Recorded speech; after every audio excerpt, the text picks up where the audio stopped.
احنا اللي بنحقق امانينا، نجح الوجع وتحدينا. بنحقق امانينا، نجح الوجع وتحدينا. احنا اللي بنحقق امانينا، نجح الوجع وتحدينا.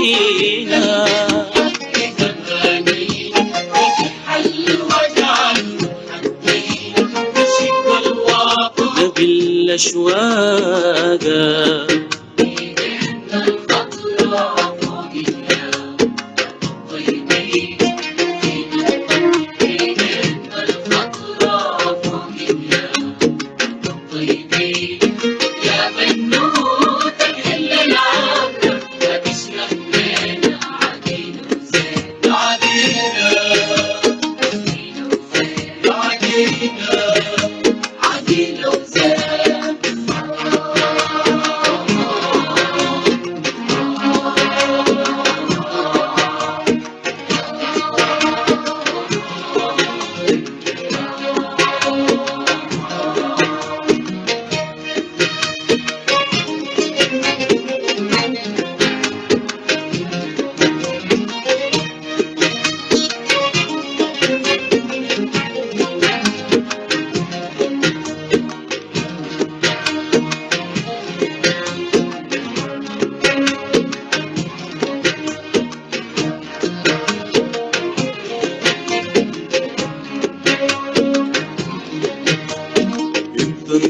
سقياه الغيمة وعدم أصبح في كرشيمة، شايلاه عزيمة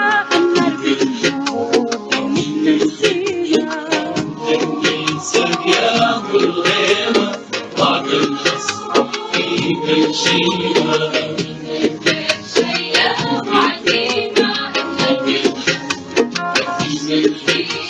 النار بتموت لو نحن نسينا، الخير بيفوت لو تراخانا. لو نحن نسينا الخير بيفوت لو تراخانا. النار بتموت لو نحن نسينا، الخير بيفوت لو تراخانا. نسينا الخير بيفوت لو تراخانا. ندوب في الدايرة عديمة الفايدة، عقيمة أليمة. إيدينا الخضراء فوق اليوم طيبين، إيدينا الخضراء فوق اليوم طيبين. يا بنوتة الحلة العامة ما تشرب لنا عدينا وزين، عدينا عدينا وزين.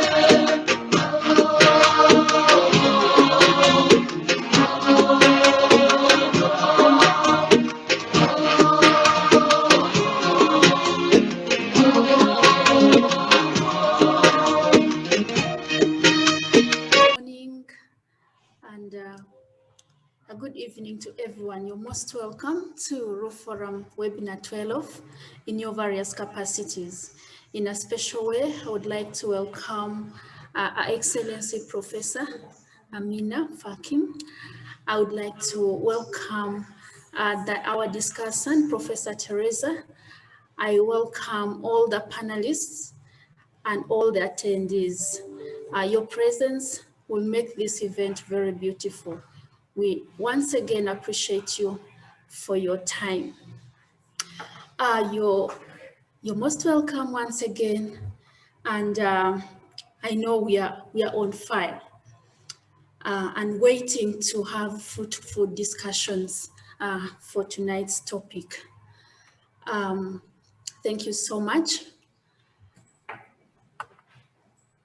Tonight, our topic is bringing together all the students globally to visualize and re-engineer universities for a better world post-COVID-19. So we are all most welcome for this meeting once again. And we believe that at the end of the day, we shall have a fruitful discussions. I am Akita Irene. I'm a PhD student from Gulu University and a graduate assistant at Gulu University as well.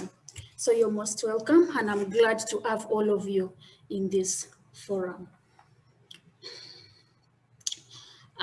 Regarding this topic, of recent there has been a desire to produce leaders who are not only leaders, but who are change agents. And COVID-19 has come in and has brought a new normal of bringing to us both the positive and the negative dynamics in our different societies. And as students who are change leaders or who are the leaders of tomorrow, we are to co-create, to co-innovate and co-learn to bring in solutions to the negative impacts of the pandemics.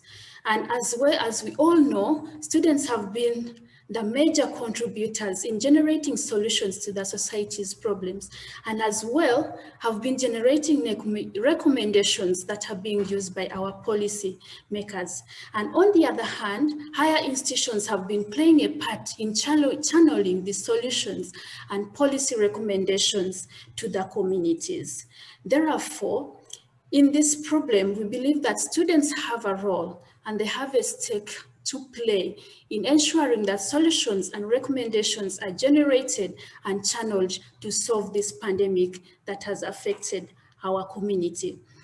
Therefore, apart from the different supports from the medical field, we also have to put in efforts in higher education, so institutions of higher education, to ensure that we boost their potential to support students or to re-image the institutions to cope up with the COVID-19 pandemic.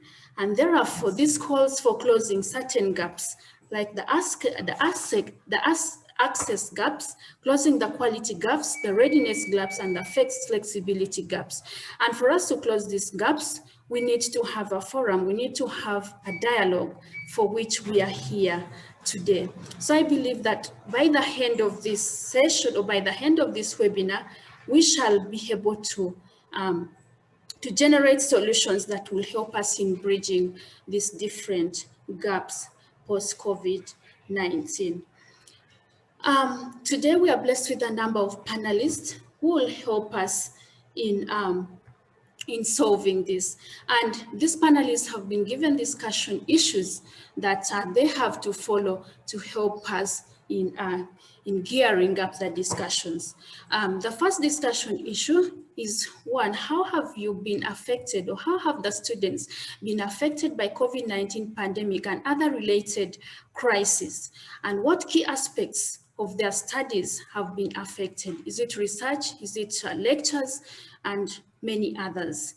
Secondly, how do you think the pandemic has changed your own or your colleagues' education with respect to study, internship, and research? So all this, we're going to discuss them today and generate answers to them. Next is, how has your university responded to the crisis and the students' needs? Then fourthly, what has been your experience so far with virtual and distant learning? What do you think the future of education will be, and how do you think your university, country or continent should invest and prepare for a different and rapidly changing world? How do you think universities should offer undergraduate and postgraduate training? And lastly, in light of your experiences during COVID-19 pandemic, what key actions should be undertaken to improve student learning and training? These are some of the key issues that we shall be discussing, and our panelists will take lead in these discussions. And we shall have later on a discussant who will come and give a wrap up of these discussions as well a way forward. So we are blessed with 5 panelists, which we're going to introduce them into details later on. But I would like to remind our attendees that this event is going live at Roof Forum Network on YouTube, and as well streaming on Zoom and other Roof Forum platforms. At this point, would like to go further into our discussion, but before that, it is a good practice that we welcome everyone by the host. And at this point in time, I would like to welcome Dr. Florence Nakaiwa from Roof Forum Secretariat to come and welcome everyone and make us feel at home. Dr. Florence, we all know her. She's an outstanding lady from Roof Forum Secretariat. She has expertise in management. She has expertise in research. She is generally a lady who would love to be. Dr. Florence, you're most welcome. Please take the stage. Thank you. Thank you very much, Irene. That is our Irene. Your Excellency, Professor, former President of the guest speaker for this special webinar, you're most welcome. Professor Teresa Akanga, Vice Chancellor, University of Eldoret, our discussant for the webinar. Distinguished participants, over Banuju, from Nigeria, but a student in Luwana, Malawi. Sophie Garema, a PhD student in Wageningen University from Art University. Miss Lou Muhammad, PhD student from the American University. All, and our very own Irene, a University webinar moderator. Distinguished participants, ladies and gentlemen, you are all most welcome. Thank you for joining the 12th Roof Forum webinar on students connecting globally to visualize and re-engineer universities for a better world post-COVID-19. This is a special and student-centric webinar within the series that commenced in June 2020 this year when COVID struck. The webinar series are part of a Roof Forum initiative to collectively explore different perspectives and galvanize actors into joint action and response to what the COVID-19 pandemic has brought on board. Who, ladies and gentlemen, other than the students themselves, is better placed to bring new ideas and innovation for the future of higher education and the processes that they are inheriting from a not so compliant generation. The webinar today is capturing the perspective of the students and providing an opportunity for students to reflect on the higher education system, the opportunities, requisites that COVID-19 has generated to re-engineer not only higher education provision, but the institutions themselves. Each of the students has a unique story, but with potential for collective relevance and application. You will agree with me that even before the COVID-19 pandemic education crisis, because this is what it is, the sector and especially higher education was fraught with challenges. These have not gone away. We, however, all actors need to change our perspectives, explore alternatives, and apply different solutions. COVID-19 has presented that rare opportunity for us. Within Africa, for example, it has always been a catch-up. As the rest of the world is smoothly gliding into the fourth industrial revolution, we are still tinkering with the nuts and bolts of the third industrial revolution. A network of 128 universities in 38 countries in Africa, we believe that the pandemic has provided the opportunity to improve our processes to match other global universities and the education systems. How do we manage the value of network collaboration to access resources that are not readily available on the African continent? There is a window of hope that as the physical borders close as a result of COVID, the technological borders have expanded. We are here in a global space. The 12th webinar with panelists from across the globe gives the glimpse of the education system in a post-COVID era from the perspective of the students themselves. They explore how the education experience is changing or how education offering would adjust to the new era. What is their view of virtual learning and how do engineers to take advantage of the new normal? We at RU Forum are delighted that this webinar will also be addressed by Her Excellency Professor Mrs. Amina, former President of Mauritius, and who is a special guest, Professor Akanga, the Vice Chancellor of the University of Eldoret in Kenya. These are eminent ladies and seasoned educationists. Not to mention the leadership and Dr. Florence? join me, ladies and gentlemen, in welcoming our panelists. You attending this webinar, we thank you for honoring our invitation to participate in this webinar. We look forward to your participation. Our moderator for the day, we greatly appreciate your participation. You know that is focusing on global partnership for addressing emerging development challenges will be part of the Forum annual general meeting scheduled during the month of October 2020. Please remember that the recordings for all the webinars are on the Forum webinar. Please join them and address them. I thank you for joining us. Thank you, Irene. Back to you. Thank you so much, Dr. Florence, for your insightful welcome. I appreciate you for that. Ladies and gentlemen, I would like to remind us before we go further about the outline of our webinar. We are almost done with our opening session that is supposed to take about 30 minutes. Secondly, we shall have panel discussions where we shall have 60 minutes for all the panelists to give their opinions and their ideas on the different discussion issues. Then thirdly, we shall have response to panel discussions from our discussant, Professor Teresa.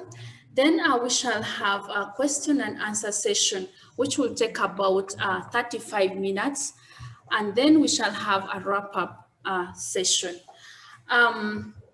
But before we go to the second part, we have a very outstanding person whom we have to listen to and get inspired.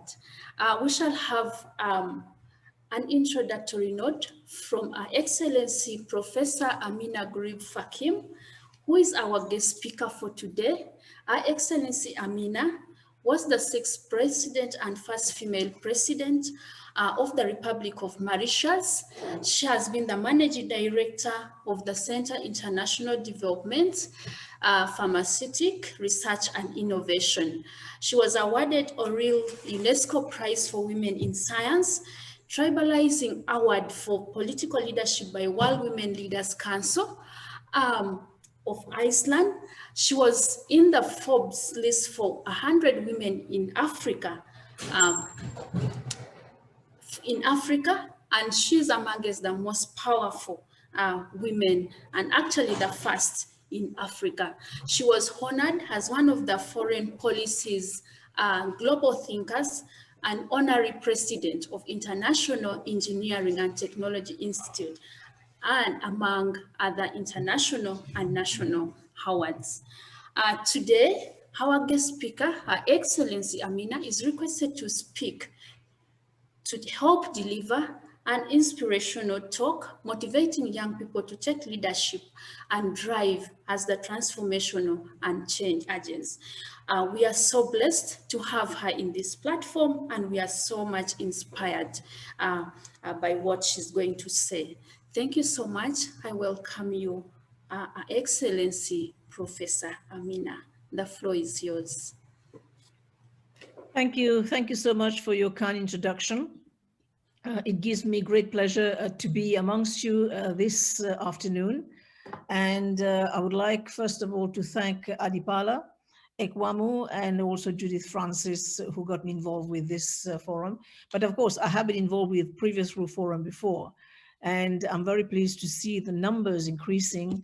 And of course, so many of the universities now which are associated with the World Forum platform, and that's very, very encouraging, especially as you're dealing with the very, very important topic of agriculture across the continent. So what I'm going to try and do in the next 10 to 15 minutes is just to give an overview of where we would like to be through education, through the youth of Africa, especially as we emerge out of the COVID era, hopefully very soon. So I think this conference comes at an opportune time in Africa's development trajectory, and now more than as we emerge out of the COVID era. It is particularly appropriate that we look at the nexus of interrelated themes of economic development, education policy, and also engagement. All these three are key building blocks in the march towards social justice. I would like to begin by sharing some reflection about the major development-related challenges, the critical role that science and technology, S&T as we refer to it, and the information and communication technology, ICT revolution can play in tackling sub-Saharan Africa's development deficits, and conclude with a plea for a greater push to mobilize education, knowledge, and science as drivers of growth and well-being on the continent. And I think what I'm going to say, I think up front is very clear. My biases are very clear. As a former president, entrepreneur, and scientist, I believe science and technology has a major role to play in advancing knowledge for improving the human condition. Students, ladies and gentlemen, in September 2015, the United Nations adopted a set of 17 Sustainable Development Goals, the SDGs, that mark the most ambitious and sweeping program to improve the human condition by 2030. As we accelerate our collective efforts for achieving the SDGs, transforming the goals into meaningful actions that improve the lives of the poorest must become our guiding mantra. Fortunately, last April, a World Bank communiqué stated that the COVID-19 is driving sub-Saharan Africa into a recession in 25 years. Ladies and gentlemen, on a brighter note, Africa is the youngest continent in the world.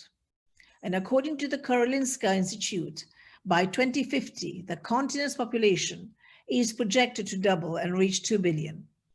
So channeling this tremendous reservoir of human capital to productive sectors will not only offer unrivaled economic and social opportunities, but also mobilize the youth to the urgent task of national and regional development. Africa's youth bulge can be harnessed through greater public investment. Yes, it is time for investment, even though we emerge, as I said earlier on, with a deficit and of course with a recession in the next few years. It is still time for investment in basic education, tertiary education, particularly in science, technology, engineering, mathematics, the STEM subjects, and vocational skills, as it will help build a valuable base of human capital that will serve as the engine for the economic transformation of our continent. However, tapping this potential will require vision, sound policies, innovation and investment, backed by keen implementation capacity. The question we must ask ourselves is, how can we sustain the Africa Rising narrative? Indeed, how can we transform the track record of economic growth into measures that will lead to a reduction in poverty, inequality, while boosting shared prosperity in our continent? I think one of the areas we have to focus on really is closing the infrastructure gap. It's an imperative that comes to mind first. Only 1 in 3 Africans have access to electricity in spite of rising demand. Only 16% of all roads are paved compared to 58% in South Asia. These shortfalls represent huge costs to businesses and to people. They also curtail the movement of ideas and crimp productivity. Increasing investment in infrastructure is critical for growth to be sustained and broadened. High quality infrastructure can be a magnet for foreign investment. It can accelerate diversification and employment creation and support regional and continental integration. Technological innovation also offers great possibilities. It can help support global integration, improve productivity, and foster inclusion. Harnessing its power effectively and efficiently is the challenge. To do that, sub-Saharan emerging economies need resources to conduct research that is creative, innovative, and adapted to local circumstances. Nations that have excelled at innovation have benefited from substantial government investment, especially in building high-quality higher education system and in the training of outstanding young minds in STEM and related fields. Consequently, the next challenge will be to feed the urban population through increased agricultural productivity. Climate change and sustained demand growth press on the sustainability of natural resources, further exacerbating inequality and exclusion. The challenge is to implement policies to foster growth that is in turn inclusive and environmentally sustainable. While Africa is known to be resource rich, but let me be very, very clear, Africa's greatest potential is her people. They are the key for the region to fully capture the dividends from population growth. The demographic dividend cannot be realized without enhanced equity and representation across society, including senior academic leadership. However, the system won't reform itself without being challenged to change the status quo by policymakers, institutional governance, and a growing body of female academics putting themselves forward and taking up their seat in the boardroom of academia. Which brings me to the next topic, which is close to my heart, women. I know that most of the women in Africa cannot afford not to work, but when they do, they're mostly employed in informal activities. Today, there is a report coming out of Kenya that women entrepreneurs lack access to capital. We all know that what this means: low productivity, low incomes, and low prospects. The gains to be made by overcoming these constraints are immense, especially through girls' education. As the old African adage goes, if you educate a boy, you train a man. If you educate a girl, you train a village. Invest in women. It is a smart thing to do and has great rate of returns economically, socially for the future. It is also becoming increasingly clear that the case for greater investment in science and technology innovation is no longer contested. The sustainable development of Africa's R&D will require long-term and increased government investment in science and technology so that we can nurture human capital and create a cadre of current and future scientists and engineers who are equipped to take on the multifaceted development challenges confronting our continent. And unfortunately, what is happening recently, and of course over the past few years, is that those trained human capital are leaving the continent with what is referred to as the proverbial brain drain. So ladies and gentlemen, Africa's brain drain has to be reversed.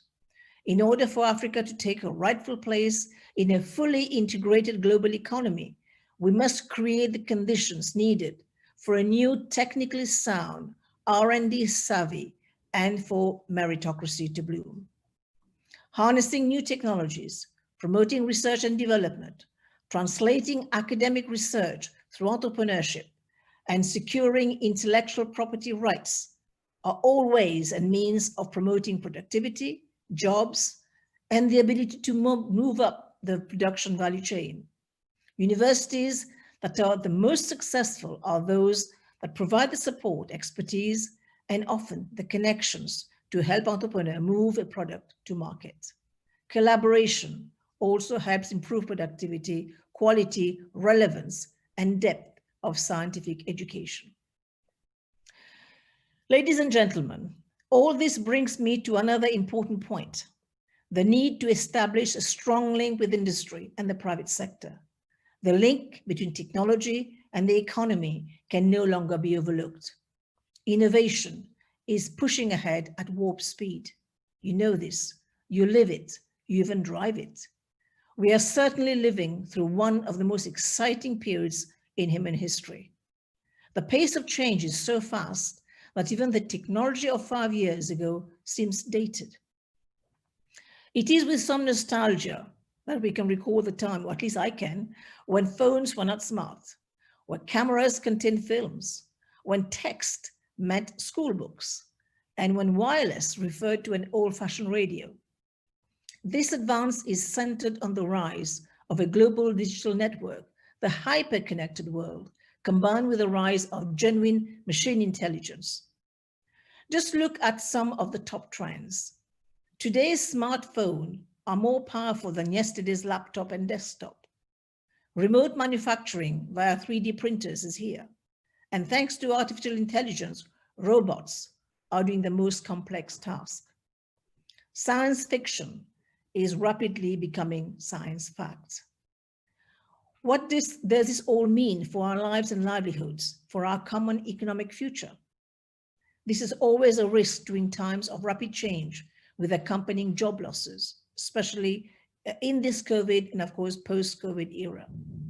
Today, even seasoned professionals can find themselves out of work. I would be remiss if I did not mention the rise of the freelance economy, or what we refer to as the gig economy, and its profound implication for the service sector, jobs, and the economy. In designing policies, we must factor in the disruptive nature and labor displacing aspects of new technologies, especially when unemployment rates are high. And this will not spare the agricultural sector, where we find a lot of new technologies and even robots taking the place of humans. Established norms are being displaced as a new class of entrepreneurs emerge, creating new opportunities and new controversy in tandem. And as Abraham Lincoln once said, I shall quote, "The dogmas of the quiet past are inadequate to the stormy present. The occasion is piled high with difficult, and we must rise with the occasion. As our case is new, so we must think anew and act anew," unquote. Fundamentally, we need to change what people learn, how people learn, when people learn, and even why people learn. We must go beyond the traditional model of students sitting passively in classrooms, following instructions and memorizing materials. Computers are here to do that for us. Rote learning is not commensurate with the trends of dynamic knowledge-based economies and societies. Ladies and gentlemen, the ongoing COVID-19 pandemic have shown the importance of having good laboratories, good diagnostic facilities, sound national health system. Who knows? A treatment might even be found through our unique, rich, and unexplored biodiversity that has all the ingredients to respond to the needs of medicine and industry. Increased collaboration between the actors of health sector will be key towards building capacity locally. Similarly, building strong institutions will be critical to achieving the next breakthroughs in pandemics such as HIV/AIDS or neglected diseases plaguing this continent. Of course, now we have COVID. So in conclusion, education must be the bridge between the present, the future, the old and the new. We must also build an enduring platform, and I think Reforum is doing just that. By this, I mean new way of thinking about the global economy, anchored in engagement and multilateralism, where all stakeholders work towards the common good, breaking down borders and barriers that are essentially relics of a bygone age. This is really the only way to bend the new age to our will, to manage the complex channels of a hyper-connected world, to get to grips with global problems that are no longer amenable to national solutions because they completely ignore borders. As Africans, we also need to become producers and not just consumers of knowledge. And we should capitalize on the momentum gained at the global level while recognizing that all actions are local. We must mobilize cutting-edge knowledge and forge partnerships anchored in the common good for the benefit of all, and in so doing become the voice of change. Africans must be active and not passive in generating ideas. Become activists and not pacifists for generating Africa-centric development solutions. And our actions must be guided by the fierce urgency of now. Because development takes time, we cannot and we must certainly not fail yet another generation. So with these words, I would like to reiterate my thanks and appreciation to the Reforum for the privilege of sharing my thoughts on a theme that matters for Africa. And I thank you for your attention. Thank you, Excellency Prof. Thank you for the inspirational talk that you've given us and for the words of wisdom. We are so glad you've highlighted a number of issues that are very, very key for today's or for tonight's meeting. One of the key things that you highlighted is the role of students in innovation and investment, and how their participation is fundamental in improving the lives of people in our societies. You've talked about closing the infrastructure gap in the new normal to help us be flexible enough to cope up with the change. You've also talked about investing in women, and this touches my heart as well. Being a woman, I would love to go far and do and touch as many lives as possible. And then you've talked about the link between the private sector and the industry, and education being the bridge to the future and the bridge between the present and the future. Thank you so much for these wise words. It humbles me and it inspires me the more, and how I wish you could patronize the movement of students who are focused to be future leaders, so that we have learned a lot from you, and it is my desire personally to be like you. Thank you so much, Prof. Without taking much time, we are going to the second part of our webinar, that is the panel discussions. And our first panelist is Mr. Medad Kafochoni, who is coming in to discuss for us or to open discussion for the first issue. Mr. Kafshoni works as a research assistant at the Laboratory of Applied Ecology, Faculty of Agronomic Sciences, University of Abomey, Calavi in Benin. He's also conducting his research at University of Abomey, and his areas of interest include non-timber forest products, biodiversity, conservation of neglected and underutilized species, conservation genetics, ethnobotany, and ecology. He holds a master's degree in genetics, biotechnology, and biological resources. He has won more than 6 research and travel grants during the last 3 years and co-authored 7 articles in peer-reviewed journals. He has participated in many conferences and trainings in Kenya, France, Germany, and in Belgium. Mr. Kafochoni is requested to share his experiences on how students in general and he in particular have been affected by the COVID-19 pandemic and other related crises. He specifically requested to talk about key aspects of his studies that have been affected. Ladies and gentlemen, join me to welcome Mr. Medad Kafochoni. The floor is yours. Thank you, dear Irene. Thank you very much. I would also like to thank all the participants for joining us today, and particularly Reform for giving me this opportunity to share my experience. I will share my screen for the short presentation.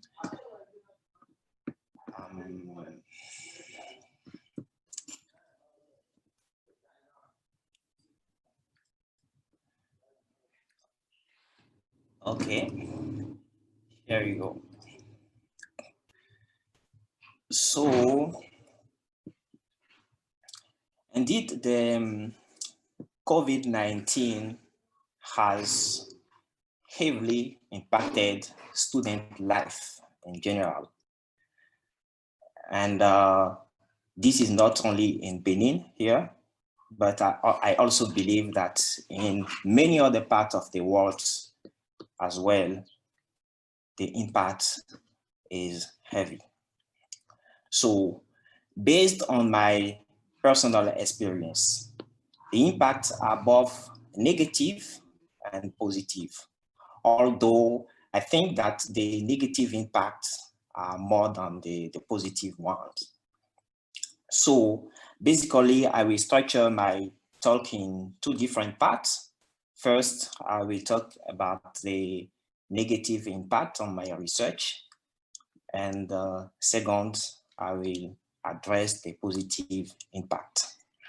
And the very first impact that I notice is that I have actually canceled a survey-based chapter of my PhD thesis.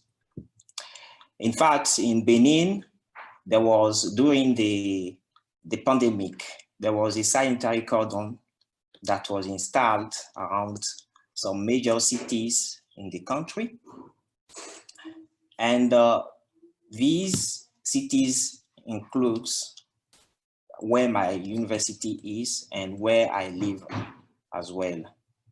So I was not able to travel to the different localities to meet the farmers. And at the end, this research, this chapter of my thesis was simply canceled.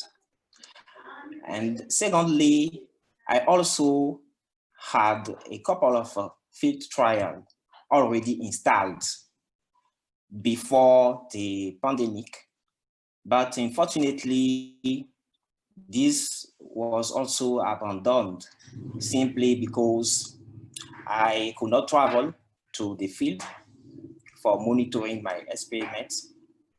And as a result, I was not able to collect any data before the crop completely dried up in the field. So now there is a need to start over this experiment again. And it's going to be challenging to me because I have no funding to repeat this experiment. So this kind of negative impact that I believe other students are suffering from in different parts of the world. And the consequence of this in the structure of my thesis was also significant because almost everything has changed. For instance, 2 key chapters of my thesis are being cancelled. And now I'm trying to reorganize everything with my supervisor. I mean, the whole thesis. And in a context of very limited resources. And another impact of this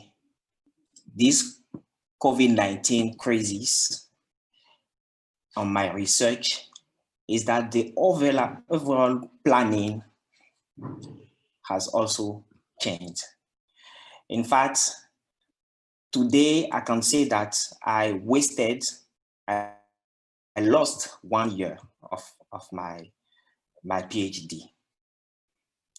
And of course, this has some unwanted consequences, such as, for instance, a delayed graduation, and also the fact that I will pay another tuition fee for the coming academic year. And I need to mention that it's a reform that pays my tuition fee through the Nurturing Grants, which is a 3-year program that supports PhD students with tuition fees here in Benin. So this is the opportunity to think reform for helping young students across Africa. And moreover, during the crisis, it was almost impossible to me to meet my supervisors because, of course, everyone were afraid to go out, not to be contaminated. And consequently, we mainly communicated through telephone and internet. And of course, this also had led to some financial impacts in terms of increase of airtime and internet budget. And finally, there is also a psychological effect, because now that we are beginning to see some light at the end of the tunnel here in Benin, and I believe in other countries also, there is more pressure than ever, especially because we may want to get additional funding. We may want to work harder in order to close the gap, actually. But the COVID-19 also had some positive impact. Not everything was negative. For instance, I was able, during this period of inactivity, to analyze the data I had already collected and to write and submit 2 manuscripts for publication. So this helped me to focus and do my best during this period. Another positive aspect is that I noticed here in Benin, I don't know about the other countries, but there is an increase in the demand of local expertise, mainly due to the fact that most of the African countries, most of the West African countries still have their border closed. So this actually is a great opportunity for us as students to build our capacities and to get more experience, which will be real assets for our career. Another thing is that there is so far an increase in the number of virtual conferences or webinars all around the world. And students can present their works without necessarily traveling or trying to secure funding for traveling abroad to present their work, which is, I believe, a good thing. And during this period, I personally have attended many free webinars organized here and there. And this was very interesting as experience because I learned a lot. I built my capacities. And this is an opportunity now for students to learn new things with fewer resources. The last thing I want to talk about is that due to this COVID-19 pandemic, in Benin, the network of the universities supported by the government have developed an operational e-learning platform, which is, of course, going to change the way we learn, the way students learn. It's going to change the whole higher education system in the country. So these are new opportunities to countries to harness the new technologies, the IT, the e-learning platform, e-learning facilities to change the education. Mr. Meda, please summarize. So thank you. In conclusion, I would say that yes, this pandemic has both negative and positive impacts in students' life and on their research. So we need to reshape, to adapt to this new challenge. And I believe that we are on that way because different good action are being taken here and there. Thank you. Thank you so much, Mr. Medad, for sharing your positive and negative experiences. One of the key things that he mentioned was his research being affected negatively by COVID-19 because he had to abandon some experiments. Another thing he talked about was additional costs that he has to incur for his research and his full study to go on. However, positively, he talked about the demand for local expertise that presents to us opportunities for jobs and opportunities for training people locally. And also, we talked about the e-platforms that have been developed both at the university and also the encouragement to attend different webinars, conferences online, and these are all free of charge. Thank you so much, Mr. Medad, for sharing your experiences. Ladies and gentlemen, please be reminded to use the question and answer box to post in your question to Mr. Medad or any other panelist that you may want to direct your questions from. I also request the panelists to please check the question and answer box and reply to questions you can answer or wait to answer them live. Thank you so much. Let's go to our second panelist, who is Miss Orano Chizomba of Yanuju. Ms. Orano is a PhD student at Lilongwe University of Agriculture and Natural Resources in Lilongwe, in Malawi.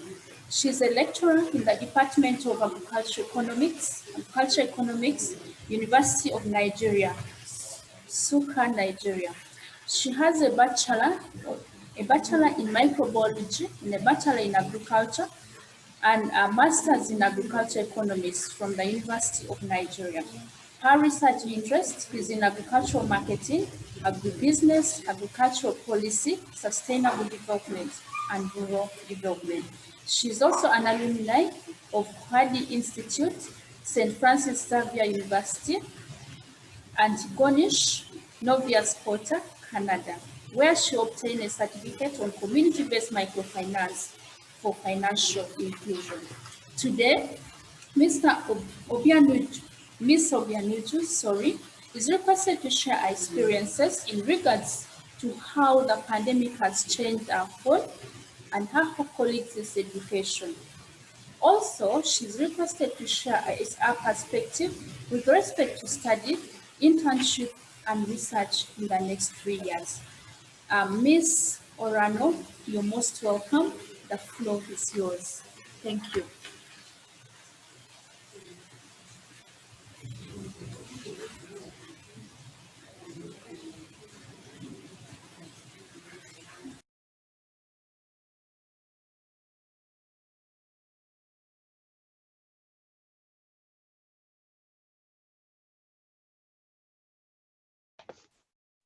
Sorry, good afternoon, everyone. Thank you, Forum, for organizing this, and thank you for having me. Like it has been said, I'm a Nigerian, a PhD student in Malawi, and my host university is Lilongwe University of Agriculture and Natural Resources, and my home university is University of Nigeria, Nsukka. I'll be sharing the experience, a PhD student here in Luanda, Malawi. Now, we all know COVID has brought in a new normal to the world, and it has affected every sector of the world, particularly the education sector. It has disrupted the academic calendar.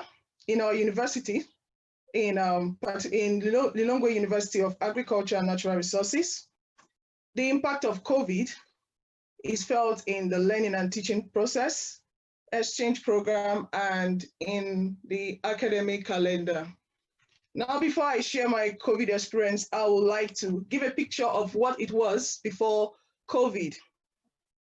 Before the COVID pandemic, teaching was delivered 100% through the brick and mortar style of learning, the traditional way of teaching. Exchange program was in every session, a foreign student or a foreign staff is being expected in every session. And the academic program usually runs for like 3 months, which is about 12 weeks. Now with COVID, I start with the opportunities because COVID has brought in some opportunities. Now, the African University has been clamoring for e-learning, and this COVID has kind of sped up the online learning process.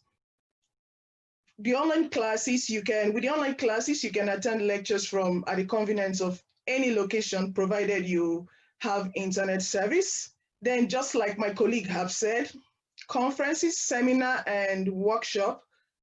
Personally, I have attended a lot of them during this COVID lockdown. Ordinarily, it would have been difficult for me as a student because I wouldn't want to miss my lecture just to attend a conference or a seminar. But with this virtual conference, seminar, workshop, training, I have been able to attend some.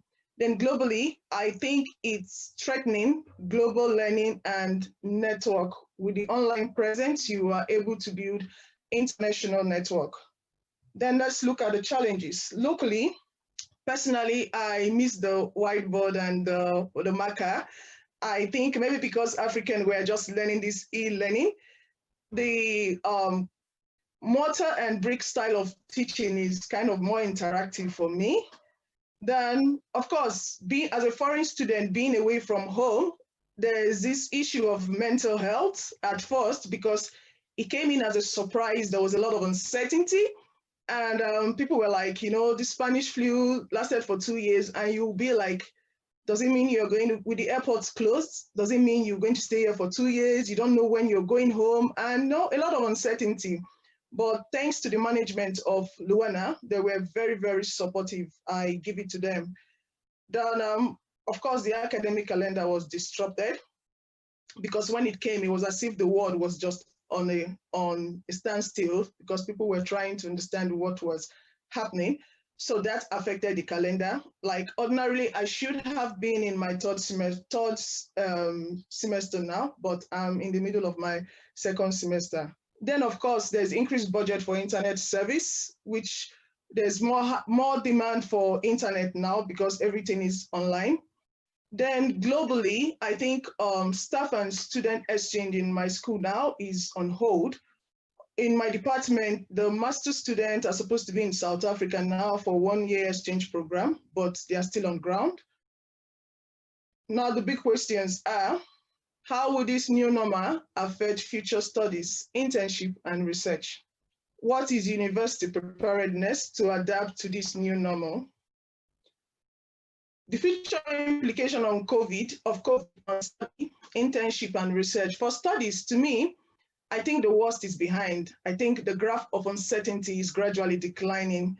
Being optimistic that things get normal, I believe with time things will get stabilized. For internship, of course, most organizations are looking for space for their staff. So I don't think really they're really clamoring to take new interns. Unless they have some restructuring, some reforms, that's when with time they can fit in to have more intern.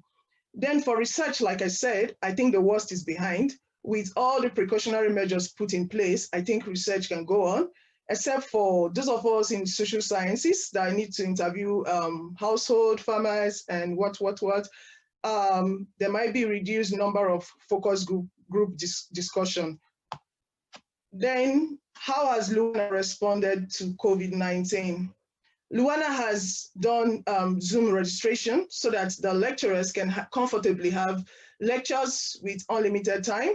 There have been staff training on how to go about the e-learning process.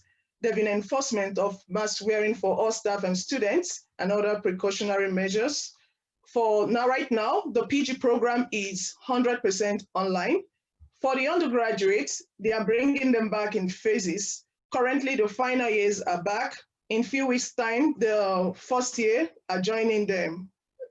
Then, of course, they are making arrangements to acquire more bandwidth to meet the demand for internet.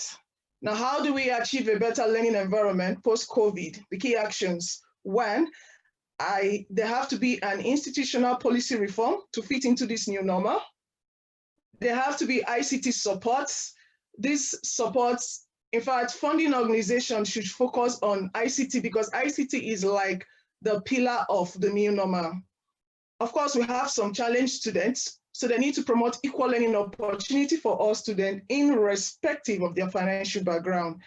And in future, I think virtual staff and student exchange can hold if a student can attend a class virtually and a lecturer can give out a course virtually, then I believe with time, we can explore this option. Once again, I want to thank Crew Forum for this opportunity. I want to thank my host university, Lilongwe University of Agriculture and Natural Resources, Luana, Malawi, and my home university, University of Nigeria, Nsukka. Thank you very much. Thank you, Ms. Horano, first of all, for keeping time, and thank you for your deliberations. One of the key things that you talked about was strengthening learning platforms and global networks so that all of us can come together the way we are today and we learn from each other. Another thing you talked about was exchange program being on hold, and that needs to be worked on virtually. Some of the responses that you talked about were Zoom, use of Zoom, staff training to adjust to the new normal. You talked about online programs, having online programs so that students from everywhere can participate. Thank you so much for your deliberations once again. We are connecting and connecting. And now, without wasting time, we want to go to the next panelist who will give us responses to some of these issues. And our next panelist is Miss Sophie Galema. Miss Sophie Galema is a master's student in nutrition and health at Wageningen University in Netherlands. She holds a bachelor in nutrition and health from Wageningen University. During her bachelor's training, she followed a semester abroad at the Agricultural University in Sweden. She served as a chair of the Student Council of Wageningen University and an intern in Uganda to gain more knowledge about nutrition programs in practice. Her areas of expertise include food systems for sustainable and healthy diets and policy. Ms. Galema, as a panelist today, is requested to share her experiences on how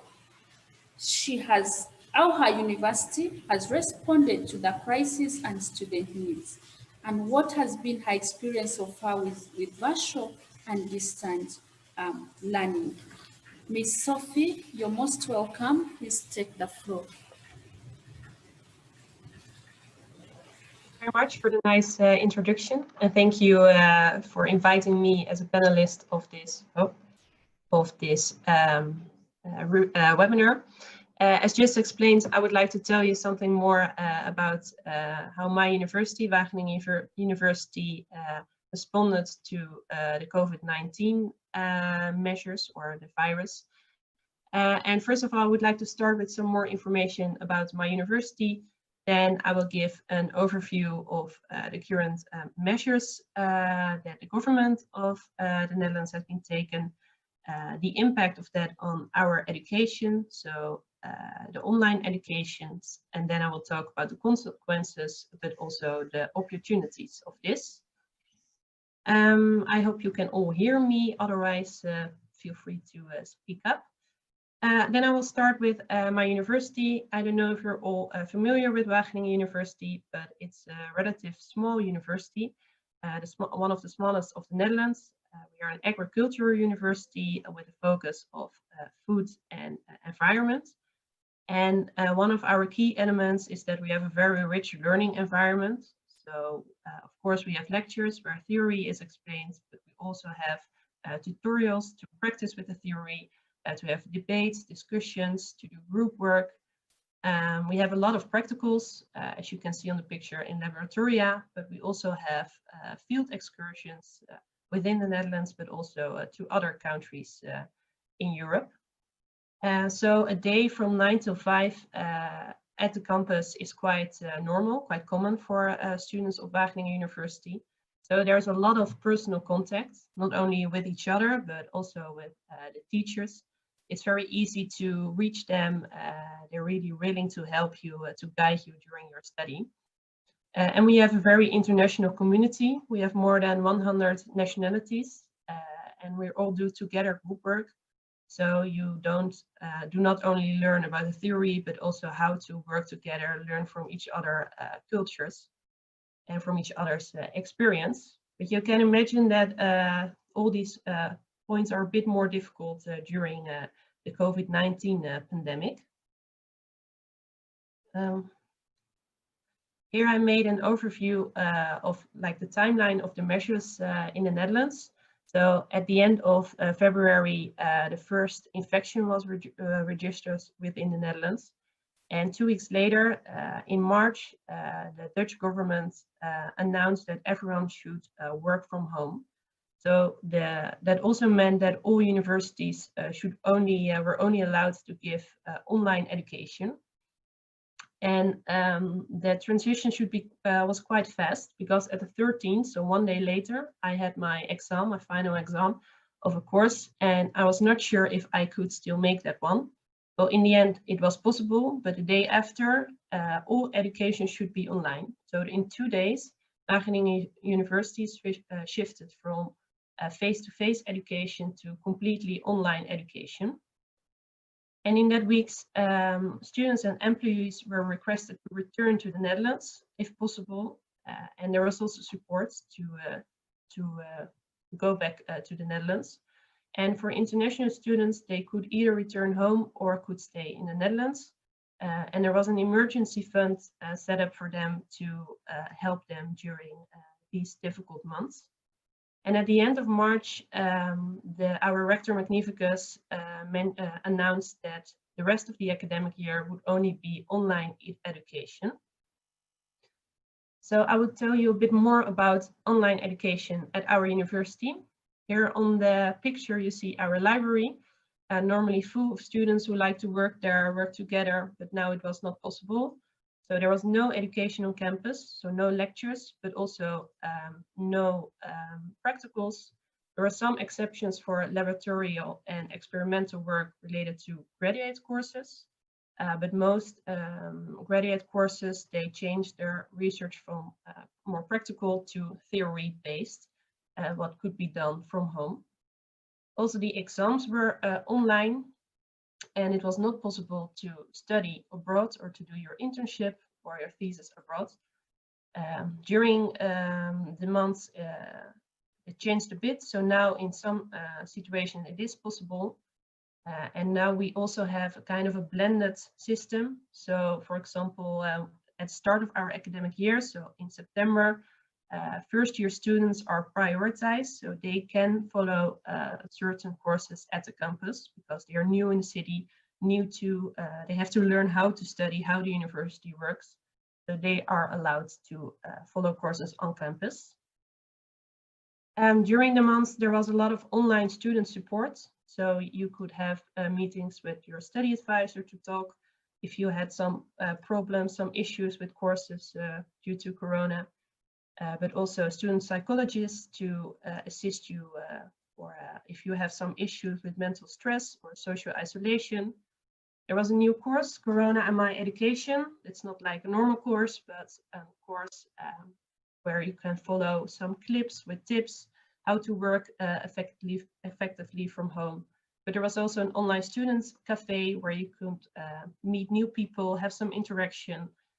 That was especially helpful for students who live alone. So during the lockdown, what we had in the Netherlands, it was very difficult to have some social interaction. Well, the consequences of this was that teachers say there's a lack of practical skills. As I just explained, we have normally a lot of practicals in our education, and now the practicals changed.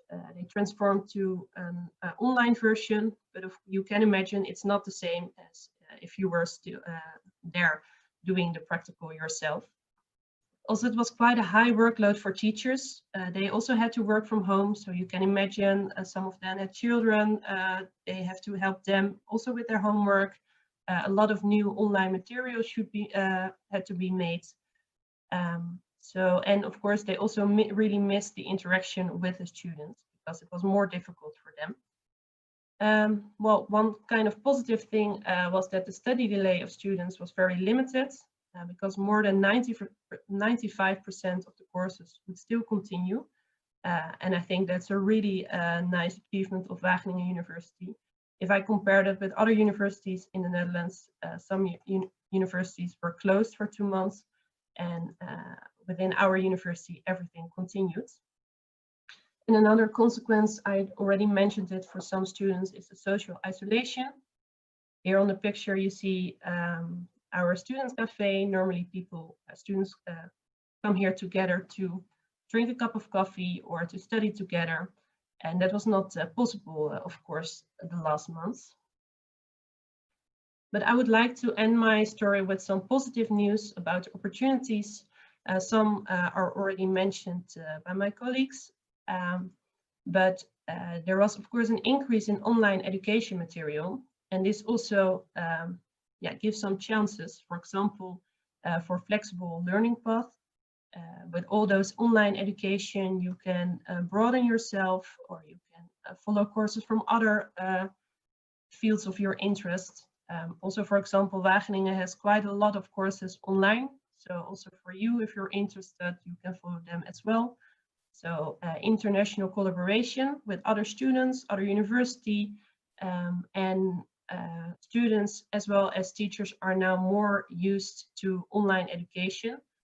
Which could also result in more guest lectures, for example, from people from the other side of the world, because it doesn't matter if you give an online lecture here in Amsterdam or in Dubai, still all students are able to follow it. And I think with this, I would like to end my story. Feel free to ask any questions. I'm willing to share my ideas about it. Thank you very much. Thank you, Sophie, for your presentation and for sharing your experiences on how your university has responded and how you has also changed to virtual and distant learning. Some of the things you mentioned as changes included working from home, online education being the main mode of learning, and then new courses being developed. A course in point was Corona and my education, which I feel was really very unique. On some of the consequences, you talked about lack of practical skills. I think this is affecting students everywhere. Those who have embarked on online learning are lacking practical skills. And then it's workload for most teachers who are not using online. They have to change everything and start to go that way. You've talked about some opportunities for having strictly online education, for international collaboration, and then for having flexible learning pathways. Thank you so much for those deliberations. We greatly appreciate.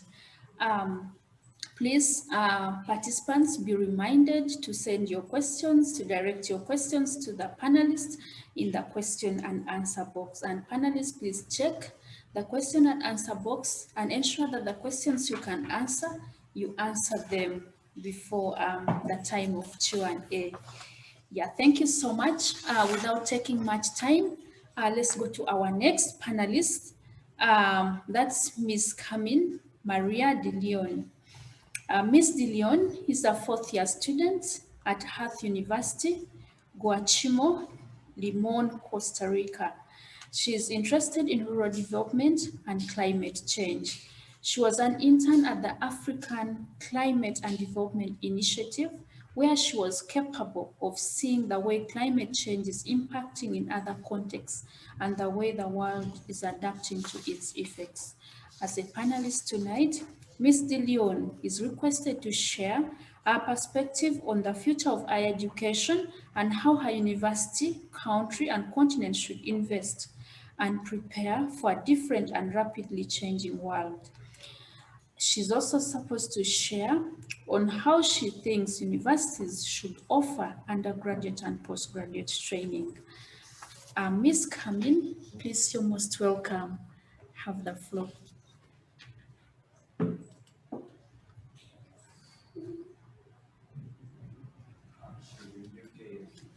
Ms. Camin, please unmute yourself.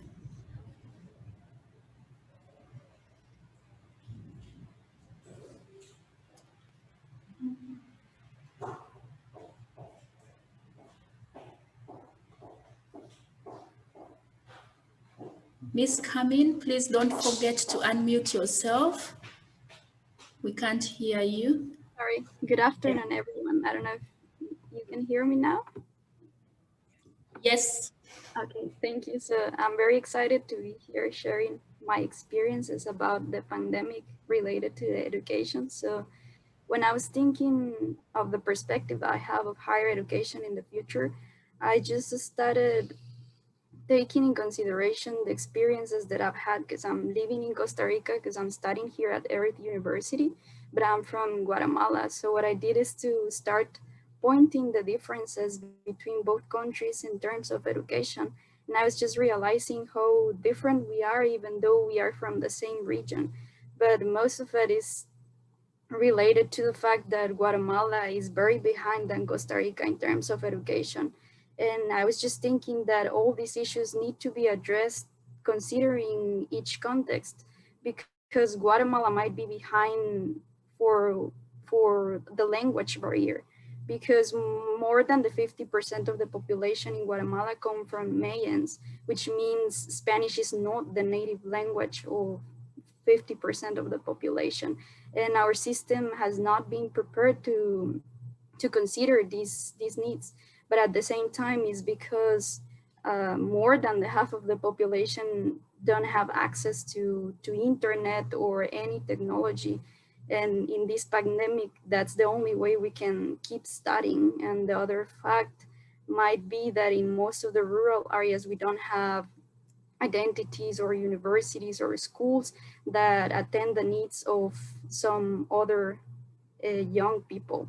So one of the first things that I would like to point is that we've been facing these issues for so many years, and we haven't been able to really solve them because we're always thinking of it as something that's going to be done in the future, always thinking on plans for the future. And now that we're facing this pandemic, we're just realizing that those problems are just increasing and even more related to the academic dropout, because many kids or many young people are not able to get connected. So they prefer to just drop out of the universities and schools because they are not able to get internet or any devices to get connected. So I don't think I should be talking about the future of higher education, but things that we need to start doing right now. Because if we truly think that youth is the future, we should start thinking on the present, because that is when we're starting to acquire all the tools that we're gonna need for the future and to start making changes in the world. So one of the first things that I would point is transforming the training spaces.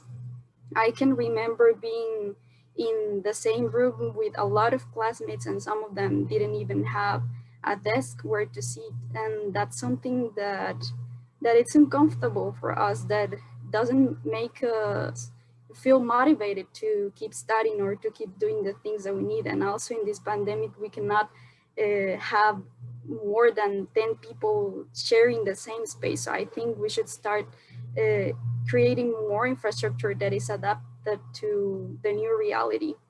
And then the other point would be breaking the generation gaps, because as Amber mentioned, we have a system where we're used to memorizing things and just sitting there, listen to one person giving us a lot of concepts and content, but we might not be truly understanding that. And right now that we have to use more technology, we're realizing that teachers are not prepared to this new reality. So I think training for them will be a really good idea, to start giving them the tools, like to make videos or to use platforms like Zoom. And then the other part that I would mention is strengthening communication technologies, because most of the population don't have access to the internet, and we have to start making sure that they get the information they need or they are asked to. But at the same time, making sure that the people who are able to reach internet or technology are using it well. So some investments that I would say universities should start doing are related to training for teachers, maybe programs or classes that can give them the tools and the techniques to start using more devices, and how they can start creating material that is more attractive for students, so that we can keep in touch with them and we can keep concentrated on the things that we have to be doing.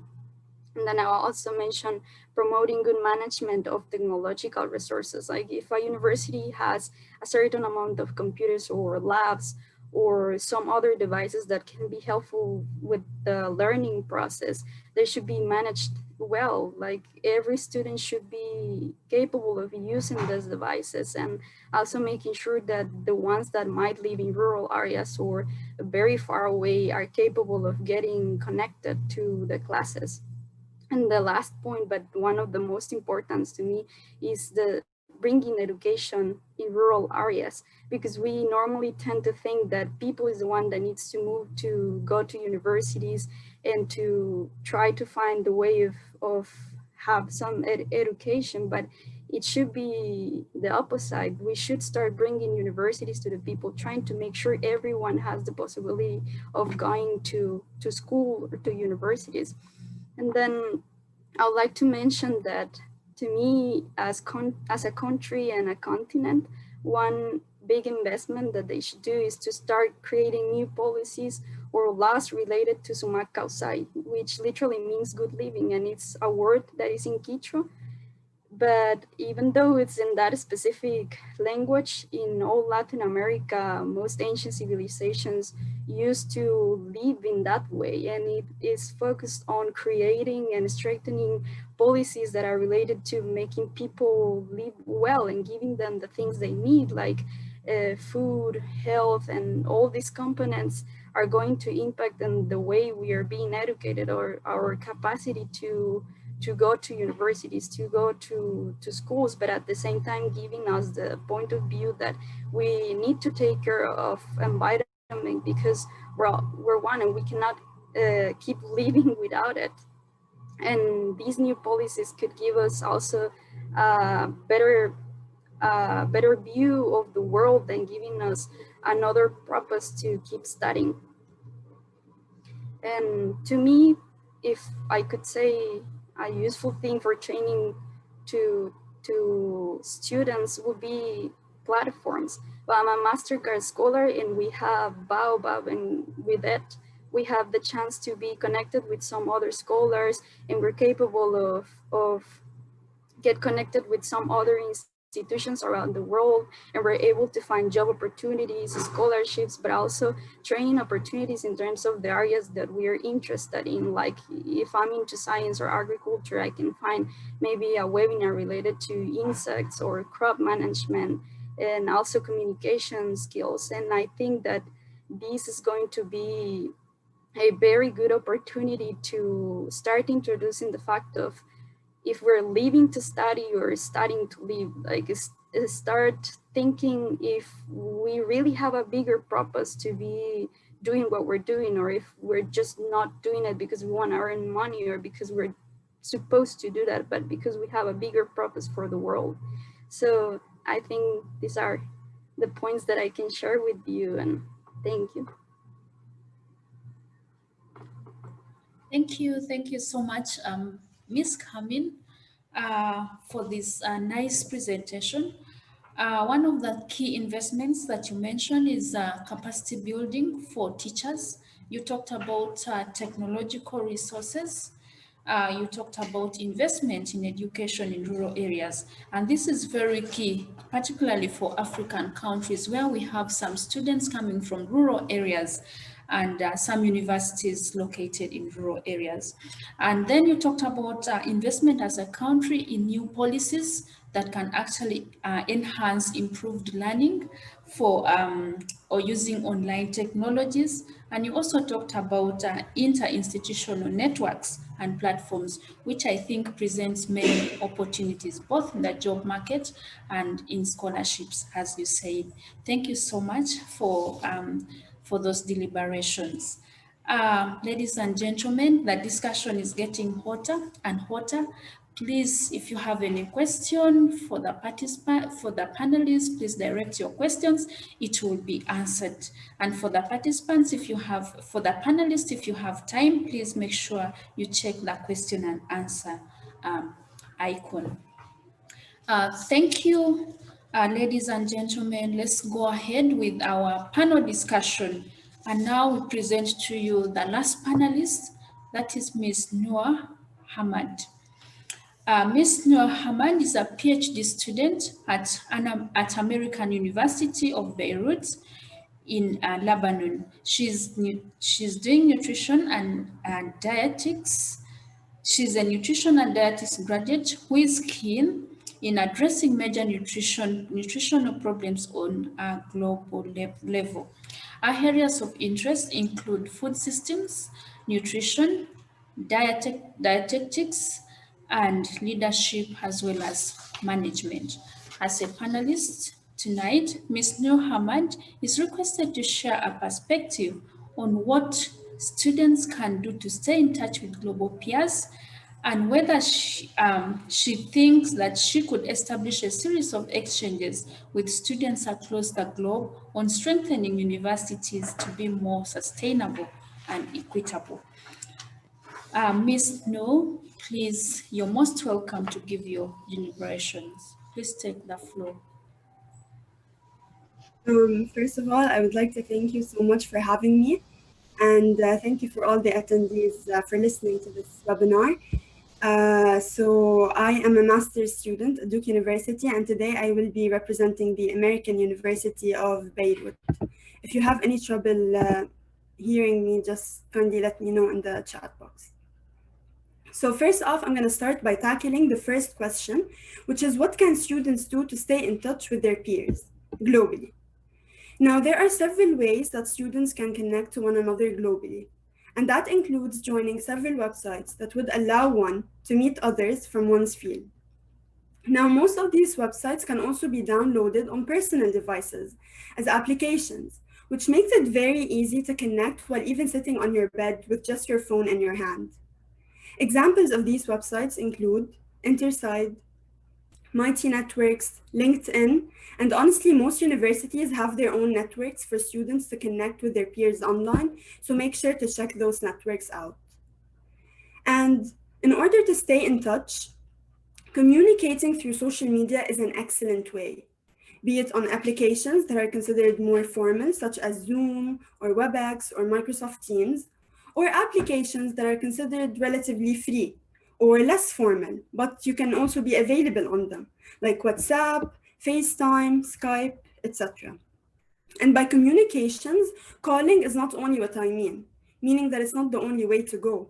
And although I think calling might be the fastest way to reach middle grounds and better grasp what is being said, I think texts and emails are also extremely efficient and effective because they keep everything documented and less misunderstanding tends to occur. In addition, for these meetings to occur, I believe that it's extremely important to establish a regular meeting time that is convenient to everyone participating. That is to take into account the time difference between countries one's global peers are from. Because imagine how inconvenient it is to have your meeting at 3 p.m. compared to someone else at 3 a.m. So 3 p.m. and 3 a.m. That's highly inconvenient. Now, for the second question, that is, do I think that I can establish a series of exchanges with students across the globe in order to strengthen universities to be more sustainable and more equitable? Yes, definitely. According to the United Nations policy brief about education during COVID-19, it's emphasized that educational systems should be more resilient for equitable and sustainable development in order to react properly to the rapid changes that are occurring during the pandemic. Here, the government should exert efforts to ensure equity and inclusion by focusing on marginalized groups and ensure that not only they are receiving education, but also quality education. 2, emphasize the importance of strong leadership and coordination, and finally, improve its methods for consultation and communication. Now, I believe this is how we should be going as students, and I do not have a single doubt in my mind that students could globally make a positive change and strengthen universities. This could be by creating a safe space for students from diverse backgrounds in order to bring as many perspectives to the table. There should be a clear flow of discussions among those students, and everybody should have a say in any matter as to avoid groupthink and have an equitable system. So I would definitely form that student body of students coming from all regions that are classified by the World Bank. These regions are the MENA region, Sub-Saharan Africa, Europe and Central Asia, East Asia and the Pacific, South Asia, Latin America and the Caribbean, and North America. And this would be considered a step to involve everyone in the decision-making process, where ideas would be innovative and well-focused on eliminating any stereotypes and ensuring that marginalized countries are also involved. And this is a step in the right direction to help ensure equitable educational systems. And I think it's important here to distinguish between equality and equity. Equality would be making sure that everybody has the same and equal access to opportunities. Equity, on the other hand, is giving access to those same opportunities based on their proportional representation.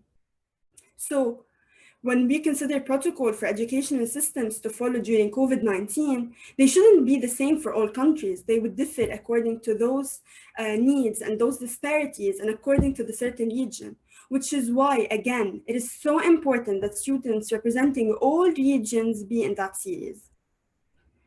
Also, Continuous communication and proper leadership would also help ensure that all the solutions provided are sustainable and would help against future pandemics, hopefully. That's why I also believe that students from different educational backgrounds and fields should be present to enrich those decisions being made and to make sure that all the barriers are tackled to maintain the efficacy and the sustainability of universities. Finally, I want to add that there should always be continuous and regular monitoring and evaluation of all the ideas being generated and the ones being applied. For universities to be more sustainable, students globally should have like a set of criteria that those universities should abide by. So now we're learning from our mistakes. We've created innovative solutions to maintain universities functioning during this extremely tough COVID-19 period. And I am sure universities are learning every day how they can develop. However, we should always be prepared for the upcoming waves of COVID because no one knows what's going to happen in the next few months, and even upcoming pandemics, not even during COVID.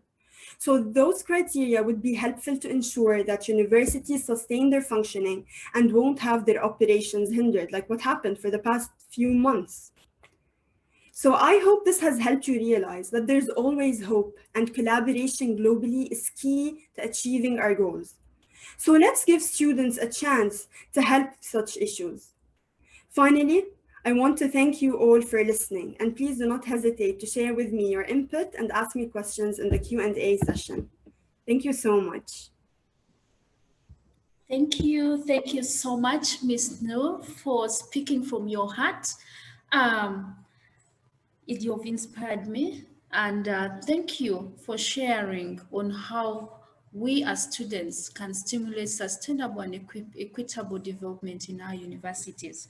Some of the key points that you shared included institutionalization of different online platforms and honing them so that our universities can allow different students to participate. Another thing you talked about is having a platform for all students to meet and share ideas on how they can promote the development of their universities. You talked about focus on the marginalized groups, which I think is very important because most times some students or some particular groups of the society is left out simply because they do not have the capacity to participate like other students. Then lastly, you talked about monitoring and evaluation. For our universities, we as the students can monitor and see whether the university is meeting its mandate in training us to be the future leaders of tomorrow. And I like the fact that you talked about hope. There is hope in every situation. Even now that the pandemic has come with its negative impacts, there is hope. There is still a way of generating feasible solutions. I thank you so much for your deliberations, and I urge the participants to come in with their questions or their discussion in the chat box. Thank you, and we go next to the third part of our webinar, that is the discussion from our discussant, Professor Teresa Akanga. Let me talk a little about Professor Teresa. Professor Teresa is the first Vice Chancellor of University of Eldoret. Prior to joining University of Eldoret, she served in various academic and administrative capacities in Kenya and Rwanda. She has a wide experience in training, research, leadership, and management.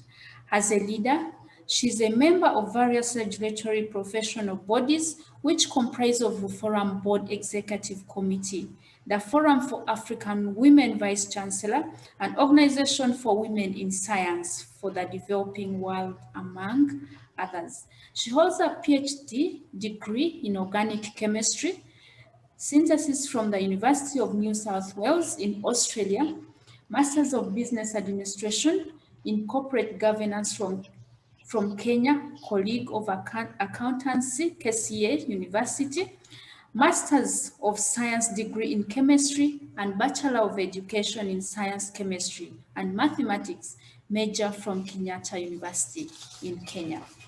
As a discussant today, Prof. Akanga is requested to discuss issues highlighted by the panelists and share perspectives on how students and universities in Kenya are adapting to the new normal.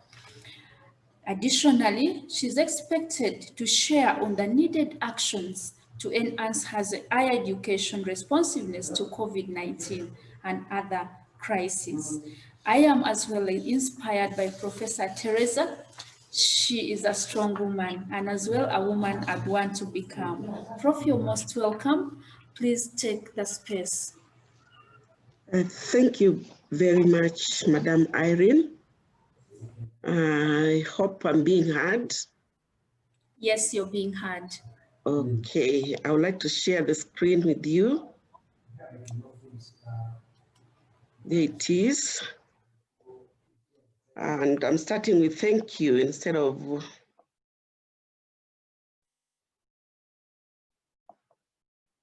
the real screen itself. Just give me a second.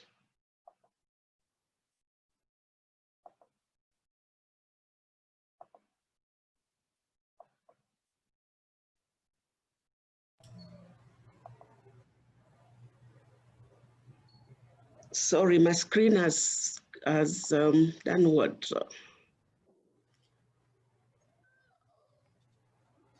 Prof, I think that's your last slide. You can go to the first slide. We can see your first slide. I can't see it, that's the problem. Okay, I'll use the one I have here.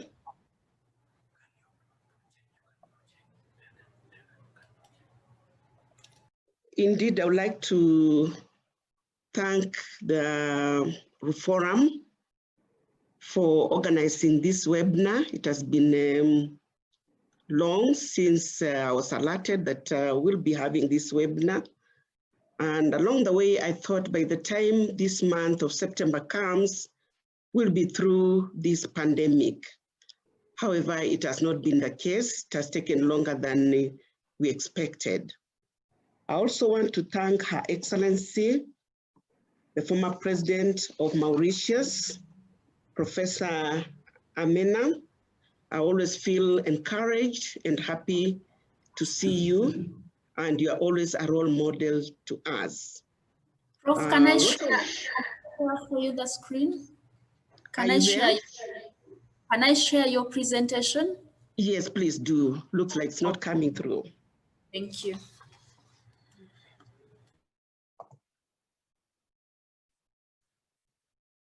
Sorry for that. Are you there?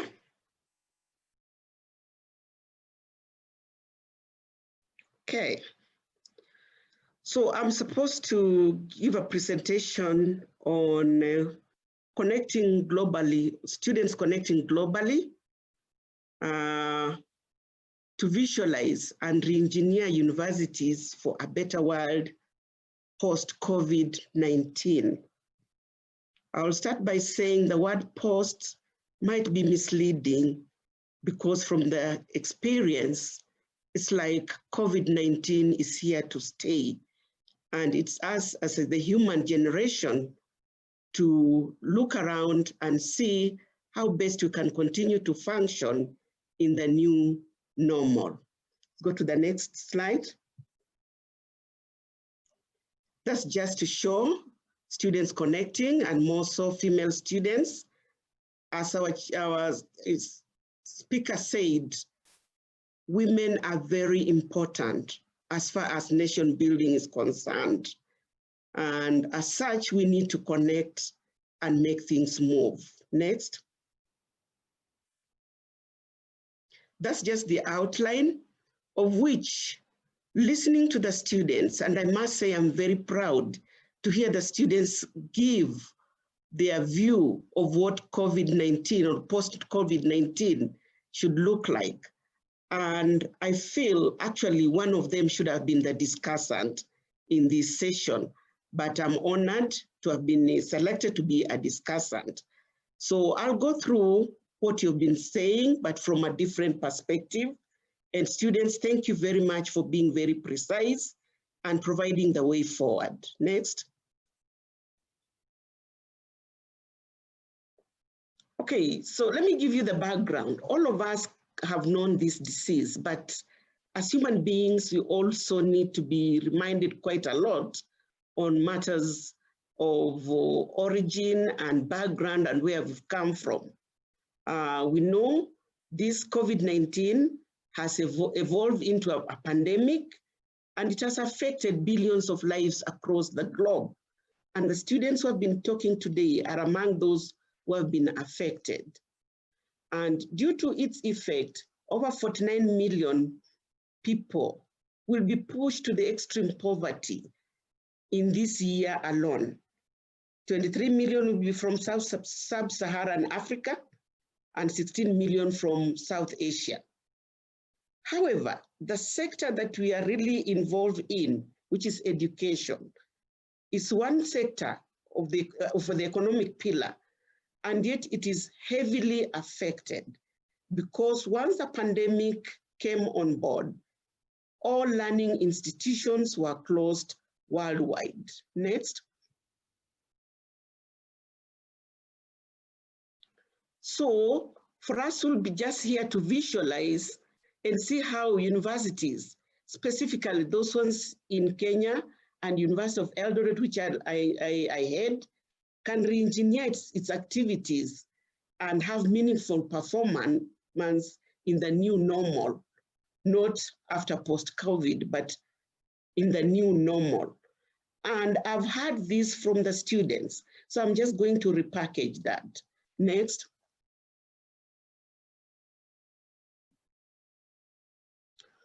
The effects of COVID-19 on education have been documented, and they're still being documented.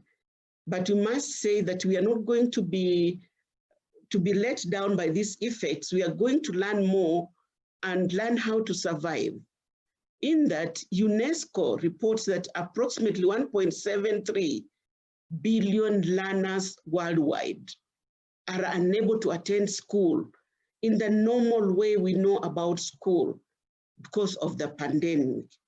The schools were closed immediately in order to effect the social distancing. And as such, there have been serious economic issues, including student debt in the developed countries and in the developing countries, food insecurity, which Reform was working very hard to ensure that actually the African region is food secure. But you're finding because of this pandemic, we have to go back to the drawing board and see how we are going to address this issue. Then the issues of early pregnancies. Indeed, this is going to affect one of the agenda of Reform of gender equity. Reform had worked very hard to make sure that there's proper women representation and more women are coming through the pipeline. But given what is happening, it's like the girl child will be most affected and is going to affect our future planning. And there are many other healthcare issues that come with this COVID-19 as far as education is concerned. Now, looking at the new normal, we are not going to have the traditional learning methods all of you have accepted. We need to come up with new ways of students connecting globally to attain distance learning programs and also to have quality education. And the last student who spoke came up with a very important means through which students can engage to make sure we still obtain the objective of training the future generation and of making sure humanity survives this pandemic. Next.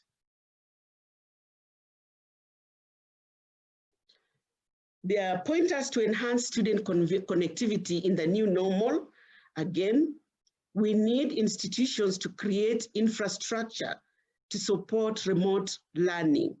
We need to set up independent online platforms and a platform that is affordable and easily understood and adopted by respective institutions. At the same time, the platforms should be able to be integrated with other platforms that are existing. If you have a standalone platform, then you are not being very effective. The next thing that came up clearly is that institutions need to forge partnerships with other institutions to tap on the digital infrastructure. We know we are not all at the same level as far as digitization is concerned. There are institutions that really found it easy to transit from face-to-face learning to online learning because they had the infrastructure in place. Most institutions, as I'll be showing the data in the sub-Saharan Africa, they were not ready for that. Can we share so that we are on the same platform and we are moving in the same direction? Then the issue of morbidity has become a problem because we rely on our professors and we know the age bracket of our professors. And we are being told in that age bracket, they are the most vulnerable. Yet they are the wisest. They have the skills to mentor us. So it looks like using this technology, we are going to start discriminating in education, if I may use that word, instead of us saying that education is an equalizer. And we'll keep some professors or some students remotely, while others who are fit enough can come to the campus. And we have to insist on all the World Health protocols if we are to save our young generation. Initially, there was this hype that the youth are not affected by this pandemic. But let me tell you, it has been disapproved that you and I, or even a 1-year-old, it can be affected. And once you become affected, it can sometimes be a long life effect. And in that case, you may not perform to your optimum. And the other thing we need to do is to re-engineer our teaching spaces, as one of us said. We need now to make sure the social distancing issue is fully catered for, to make sure that we don't infect or affect others, to protect our fellow students and our fellow professors. Next, please. Next slide. I'll look at university research and internship.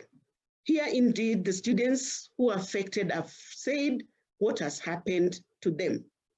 But I would like to tell them that it's not the end of the world. Things might have slowed down, but COVID-19 is going to give us new strategies to carry out our research. It has given us a new window to expand our research horizon, to understand this virus.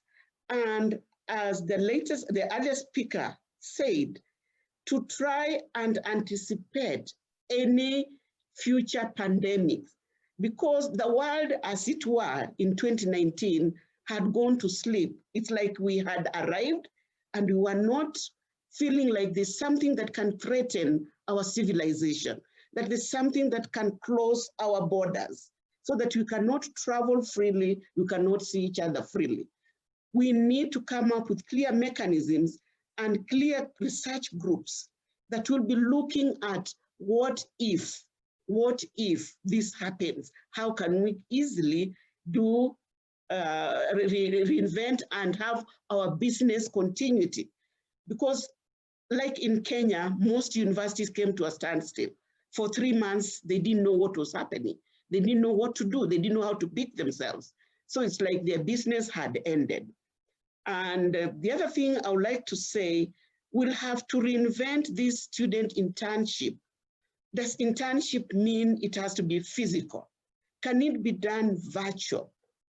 I did a virtual orientation of my first year class at University of Eldoret. And what I did, I took the virtual pictures of the university and addressed the students through various media. And they were able to see how the university looks like. They were able to interact with the professors, though not face to face, but at least they know they have this number of professors and this number of programs. So can we re-engineer and retool to make sure that COVID-19 creates more positive impact on research and internship than negative? Next. I hope I'm almost there. I wasn't given time. Universities' response to COVID-19. In Kenya, most universities with adequate infrastructure switched to remote learning, but still you experience a bit of resistance from the students, especially the undergraduate students. And I really have liked, if at all, if among the groups that talked today, we had 1 or 2 undergraduate students, they are a bit resistant, focusing on resources. They are limited in resources. They cannot afford the bandwidth. They cannot afford the required technological items.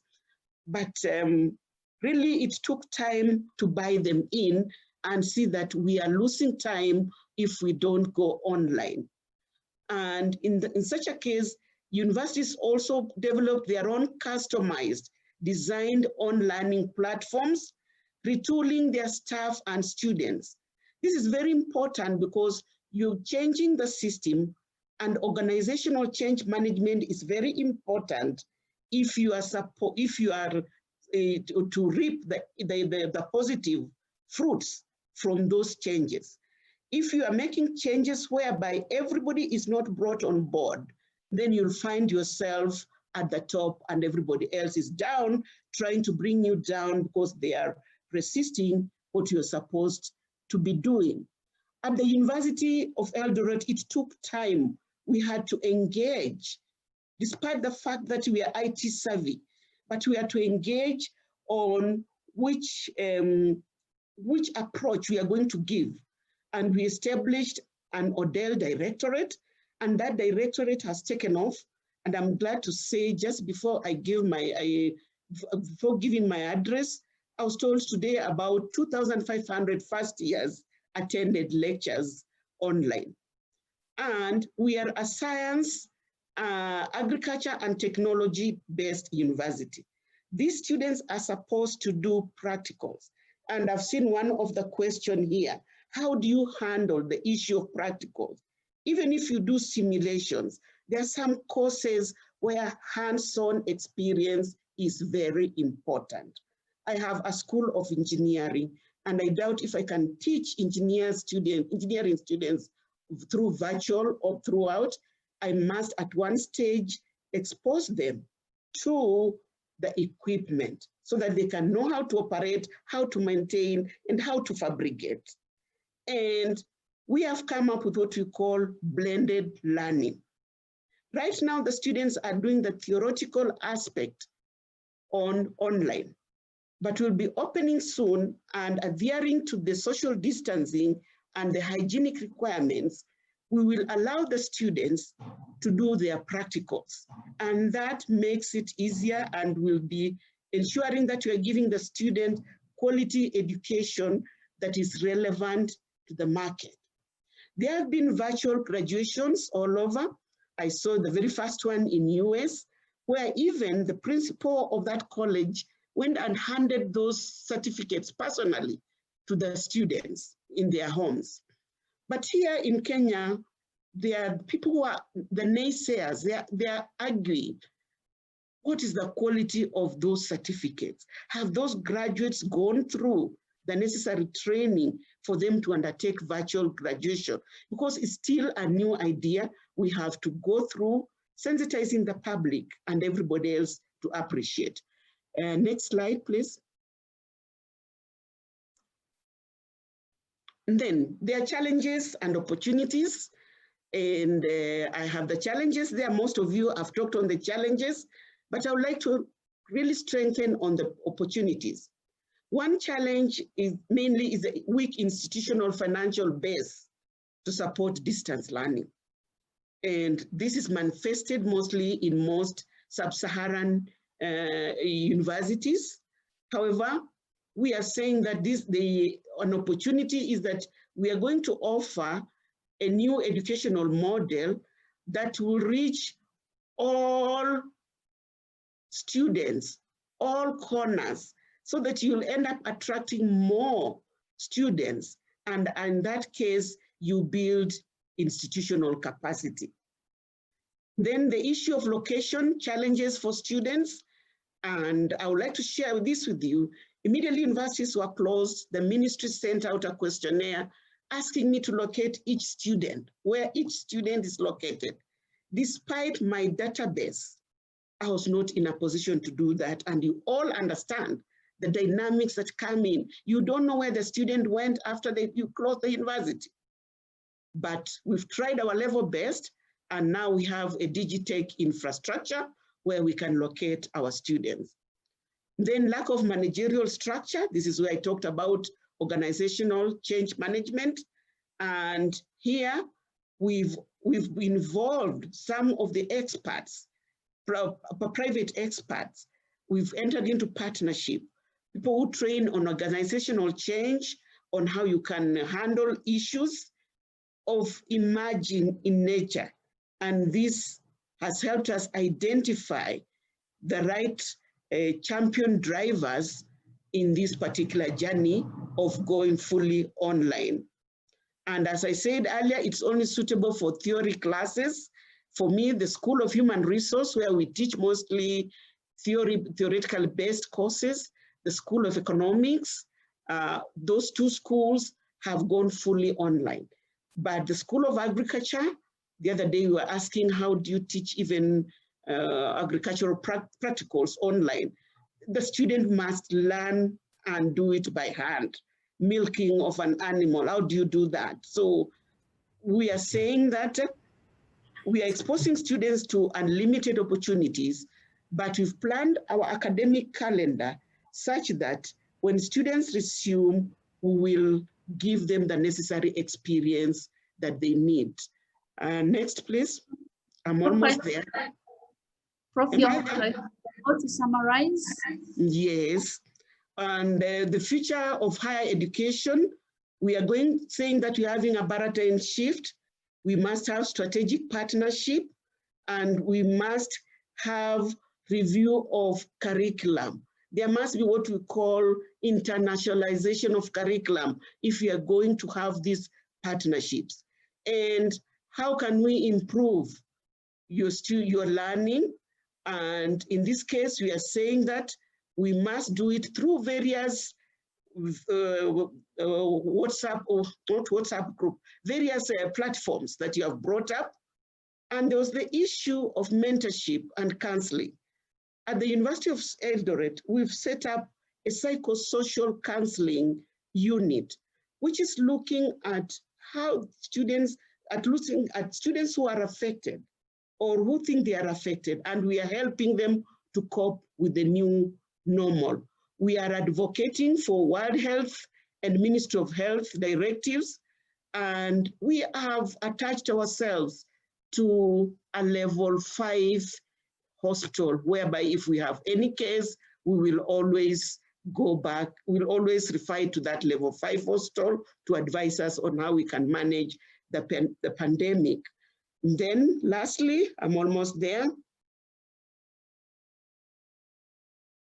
Sorry, there was a hitch in the presentation. Lastly, is just the questions that we need to ask ourselves at that higher level. The students have told us what they are experiencing, but in terms of policy and way forward, what do we need to do as Reform? We have to step in, we cannot sit back. And I'm glad you stepped in with the webinars. We need to see how we can advance the operations in the new normal. There was this program where you wanted to put everybody on online. Is it called Afrida? That program has to be revived to make sure that Reform universities benefit from there. And we must look at the most critical changes so that we can face the future effectively post-COVID-19. Do we have a vaccine that will take care of our immunity? Are we going to live? Do we have any medicine? Do we have a group that we are supporting to do research in that? And another thing that was asked, how can we prevent the reemergency, the reinfections? Can we come up with measures to make sure that we don't have the second wave, the third wave, the sixth wave as we are seeing elsewhere. Africa has had a chance to learn from other countries. As Africa, we've not been hit in terms of mortality rates as countries in the East or in the West. We've managed, but we cannot sit back on our laurels and say everything is okay, because initially it was prophesied that it's going to be doom in Africa, and we've not seen that doom. So Ruforum, wherever we are, can we wake up and engage our partners and work together and find out how best we can support these young minds who are the leaders of tomorrow. Thank you, and that is what I can say as a discussant. If I've missed out anything, it's just that if we don't change, we won't grow. And if we don't grow, we don't really live. Thank you very much. And thank you, Ruforum. Thank you so much, Prof. I hope you heard me. All right. For those brilliant deliberations, you've critically analyzed all the panel discussions and summarized them fully. You've given us a good understanding of today's topic and a good summary and key points for today's topic. The last bit was actually very catchy on the development of a curriculum that is harmonized globally, so that if I'm studying from Gulu here, I'm the same as someone who is studying from Hart University. Thank you so much, Prof, for those brilliant deliberations. Ladies and gentlemen, our time is going, and without wasting time, let's go ahead to look at our question and answer box. I urge the panelists to get ready to answer the questions, and I'm going to pick the questions randomly from the question and answer box. And we are starting with the question from question to Ms. Sophie from Professor Srinivasa Kunutha, who was asking that is there a psychology department which could serve to moral boost, or which could serve as a moral booster to students and keep them healthy mentally and emotionally? That question is going to Ms. Sophie. Ms. Sophie, would you like to answer the question right away? Yes, of course. Thank you for the question. It was also mentioned in the chat box that mental health is very important for students. And I think it is really important to have, especially during this time, a trained psychologist who can help you with this. So to have easy access to those facilitations. Well, we have that at our university. So I already answered by sending a website, the link to our website of our student psychologist, and maybe that can bring some inspiration for other universities as well, because I really think it is very important for students, not only for their mental health, but also for their study and the next of their career. Okay, thank you, Professor Srinivasa. I hope your question was answered. Another question is going to Ruforum, and I would like to request Dr. Florence to respond to this question from Joachim Kuzimbila. Is asking that Ruforum, your scholarship programs are mainly in English.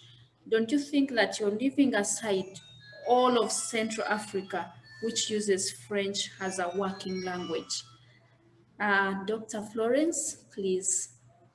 Thank you, Irene. I had responded to that in the chat box, but Ruforum programs are based on member universities. So if your member university is in Central Africa and you have applicants to the member university, that will be great. Then you'll have your programs in French.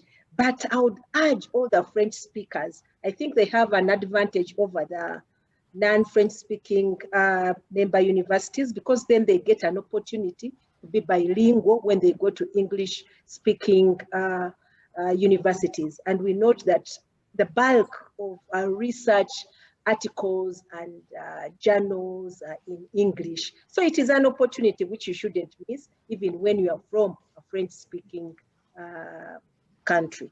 Thank you, Irene, and thank you for the question. Thank you, Dr. Florence. Let's look at this question to all the panelists. Please prepare to answer. A question from Abdelmonem, who is asking, is saying that the COVID-19 pandemic has negative and positive effects. But with the situation of the suffering of African universities, especially on the technical side, in many universities, how can this great challenge be overcome? Thanks. So all the panelists, you're welcome. As long as you're ready, you can unmute yourself and give a response to this question.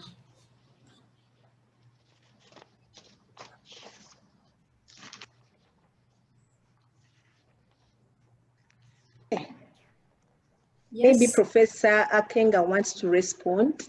Yeah, let me just chip in. Okay. Indeed, African universities are having challenges, but these challenges have to be addressed right at the policy level.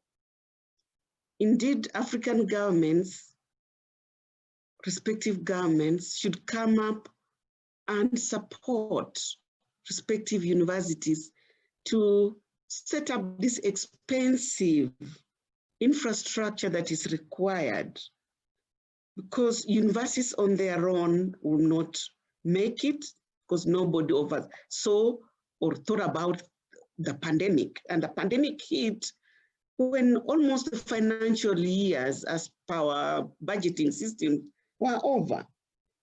So it must be at the policy level. We have many ministries of ICT, Ministry of Education, other stakeholders at that national level have to come in and support. Related to that, I've seen a question asking for what is required to have an effective online learning system. I would just like to say that really, mostly they are ICT equipment. You need servers. You need reliable platforms. Like me, I'm using Moodle as a learning management system, and the big blue button for recording. You need recording facilities and simulation facilities. And above all, you need personnel, human resource that has been retooled, that is in the right place at the right time. Without those, then you are not really looking at a successful online program. In other words, you must really empower these lecturers with proper pedagogical skills for them to deliver whatever they have prepared. But lastly, you need the curriculum itself that is easily packaged as per your requirement standards of your regulatory bodies. For us in Kenya, we have the Commission for University Education. It has put up minimum standards for a program to be met, for a program to be offered online. So again, you have to look at what your respective regulatory bodies require. Thank you. From another perspective, Irene, if I may chip in, at Forum, we are believing in networks. And we know that for quite some time now, we've had these massive open online courses.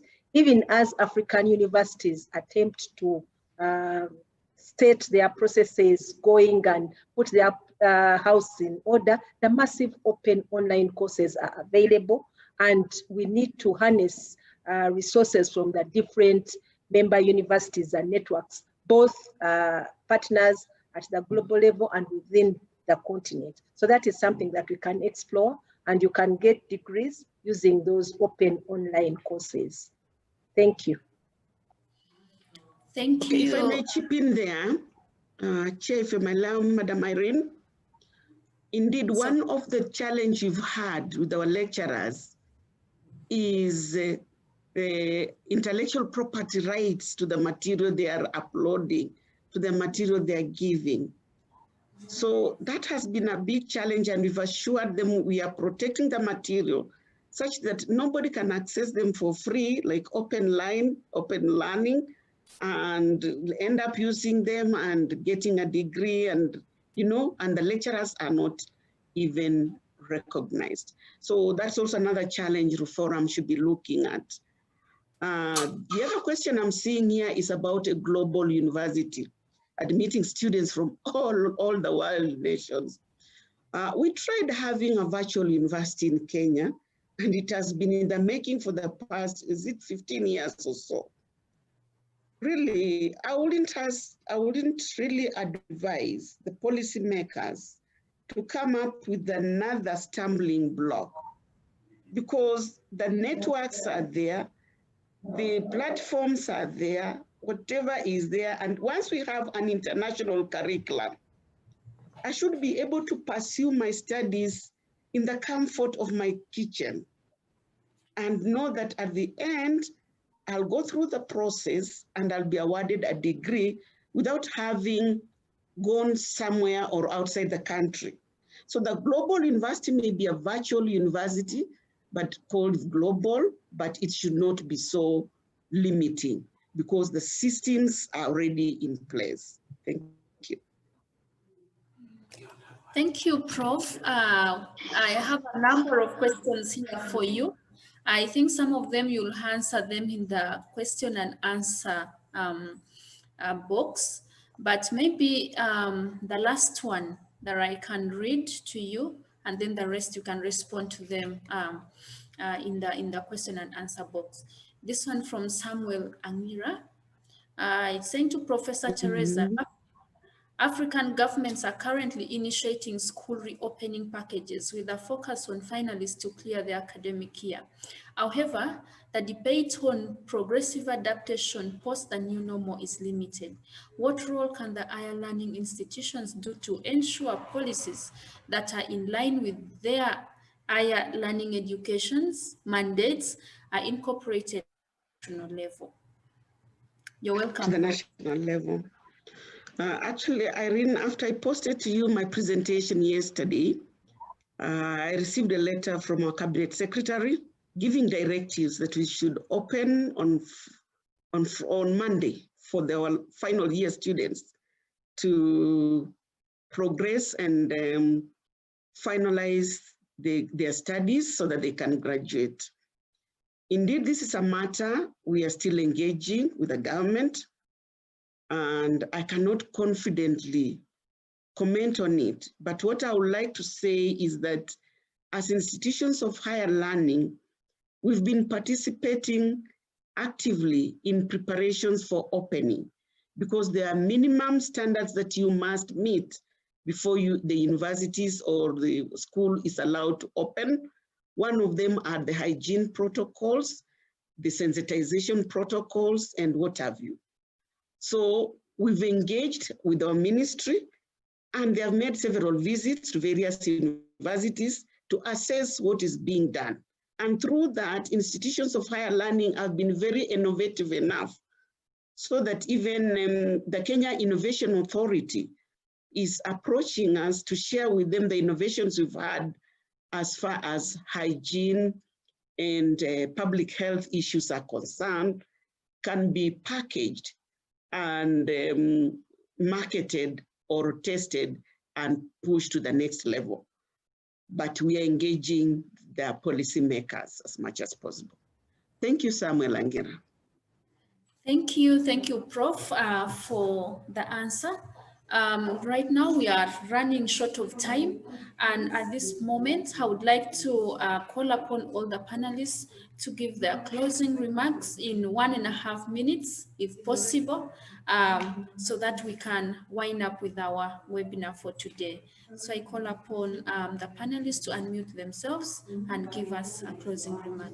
I see Miss Chizoba. I think she's ready. She has unmuted herself. Is that true? Okay.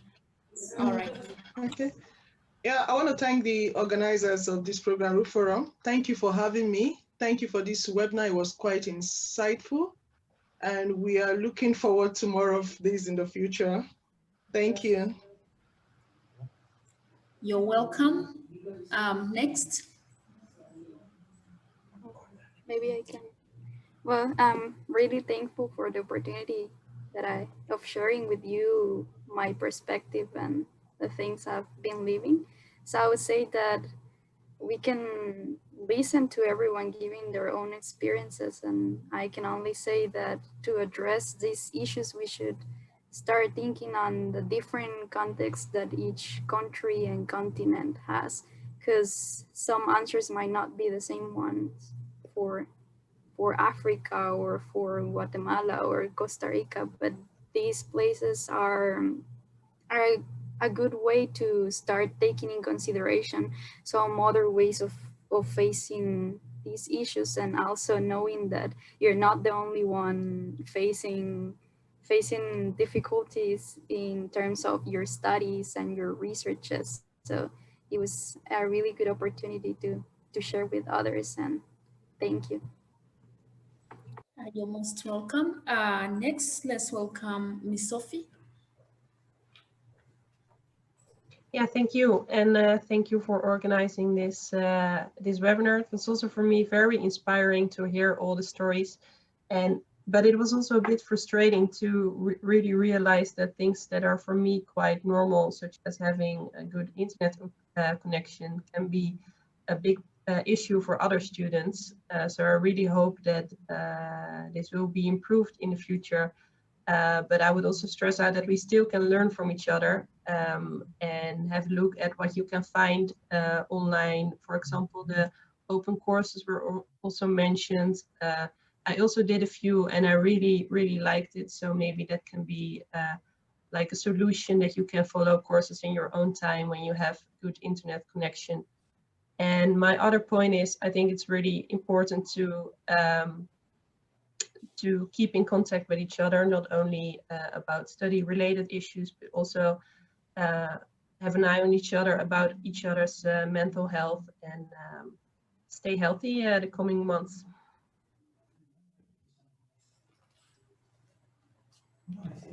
Thank you. Thank you, Miss Sophie. Let's welcome Miss Ahmad. Please give your closing remarks. I would like to say that we as students are all in this together, and we feel you, like we're going through this whole thing. And hopefully with some global efforts and with good communication and good acceptance of what's going on, and just like maybe sticking to the health precautions like social distancing, or as I would like to term it, physical distancing, because we should also be socially connected. And hopefully everything's going to be just fine if the government also, like, of every region does its job and provides students with internet connections, with good online platforms that are available. Okay, thank you, Ms. Hamad. Let's welcome lastly Mr. Medad to give his closing remarks. Yes, thank you very much. It's been a real pleasure to participate in this webinar.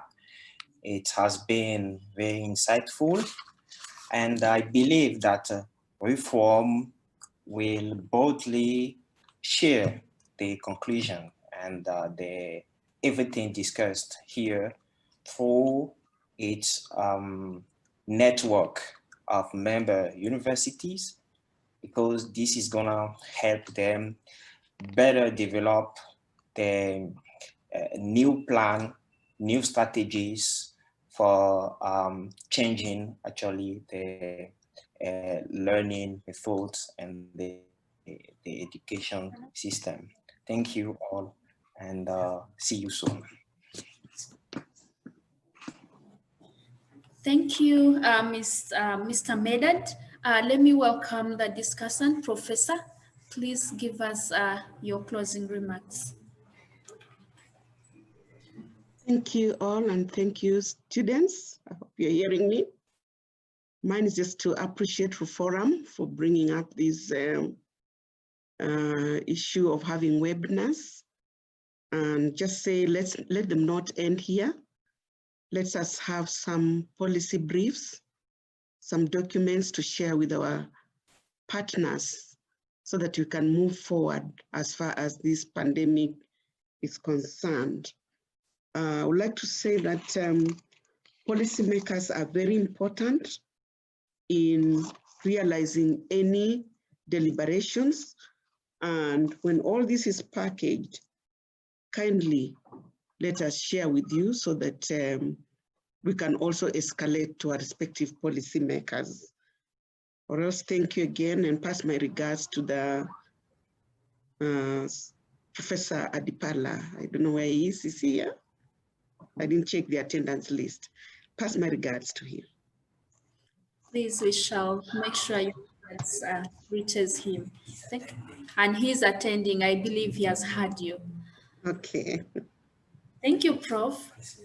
At this point, I would like to welcome Her Excellency, the former President of the Government of Mauritius, to give closing remarks before we can have a closure. Her Excellency, Prof, you're welcome. Are you there? Okay. If Her Excellency is not around, before I welcome Dr. Florence to come and give us the grand closing remarks, I would like to thank all of you for your time, for your presentations, for all the discussions, and for sparing this opportunity, for sparing this time to discuss with us. It was nice having you all. We have discussed a lot, and we shall share the proceedings of the discussions, and we hope that this connection or this platform that we have had here will not stop here, but will continue even beyond COVID-19. I thank you all in a special way. I thank the attendees. I thank the panelists. I thank the discussant, Her Excellency, and everyone who had efforts or put in efforts to make sure that this was a success. Thank you so much. I take this opportunity to welcome Dr. Florence to give closing remarks as the host. Dr. Florence, you're welcome. Thank you very much, Irene. You make me proud. And thank you all of you panelists who have been with us today. Thank you very much for coming from across the globe. I know that some of you it is morning, others it is evening, others it is still midday. But thank you very much for being here and being with us at True Forum. We know that this is an opportunity for us all to find new ways of doing things. And one of my best statements that I have had during this whole COVID situation is that we should not waste the opportunity given to us by COVID. So this is the opportunity that we are seizing. Thank you very much.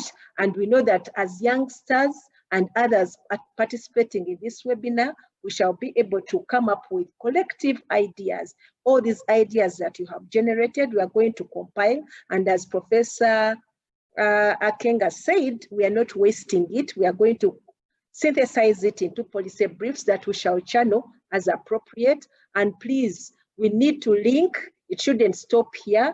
Link as students, link as professors, so that we make a better world for the next generation. I know you are a generation below me, but for the next generation and for future generations, we are in this together and we have to do it well. Thank you very much on behalf of Professor Adipala Ikwam and the team here at the Secretariat. I thank you for participating. Please do come again to the next webinar. It is scheduled for 17th October, and it is focusing on the Global University Partnership for Addressing Emerging Development Challenges. It is part of our annual general meeting, and please do join us next time. Thank you very much. Please do take care.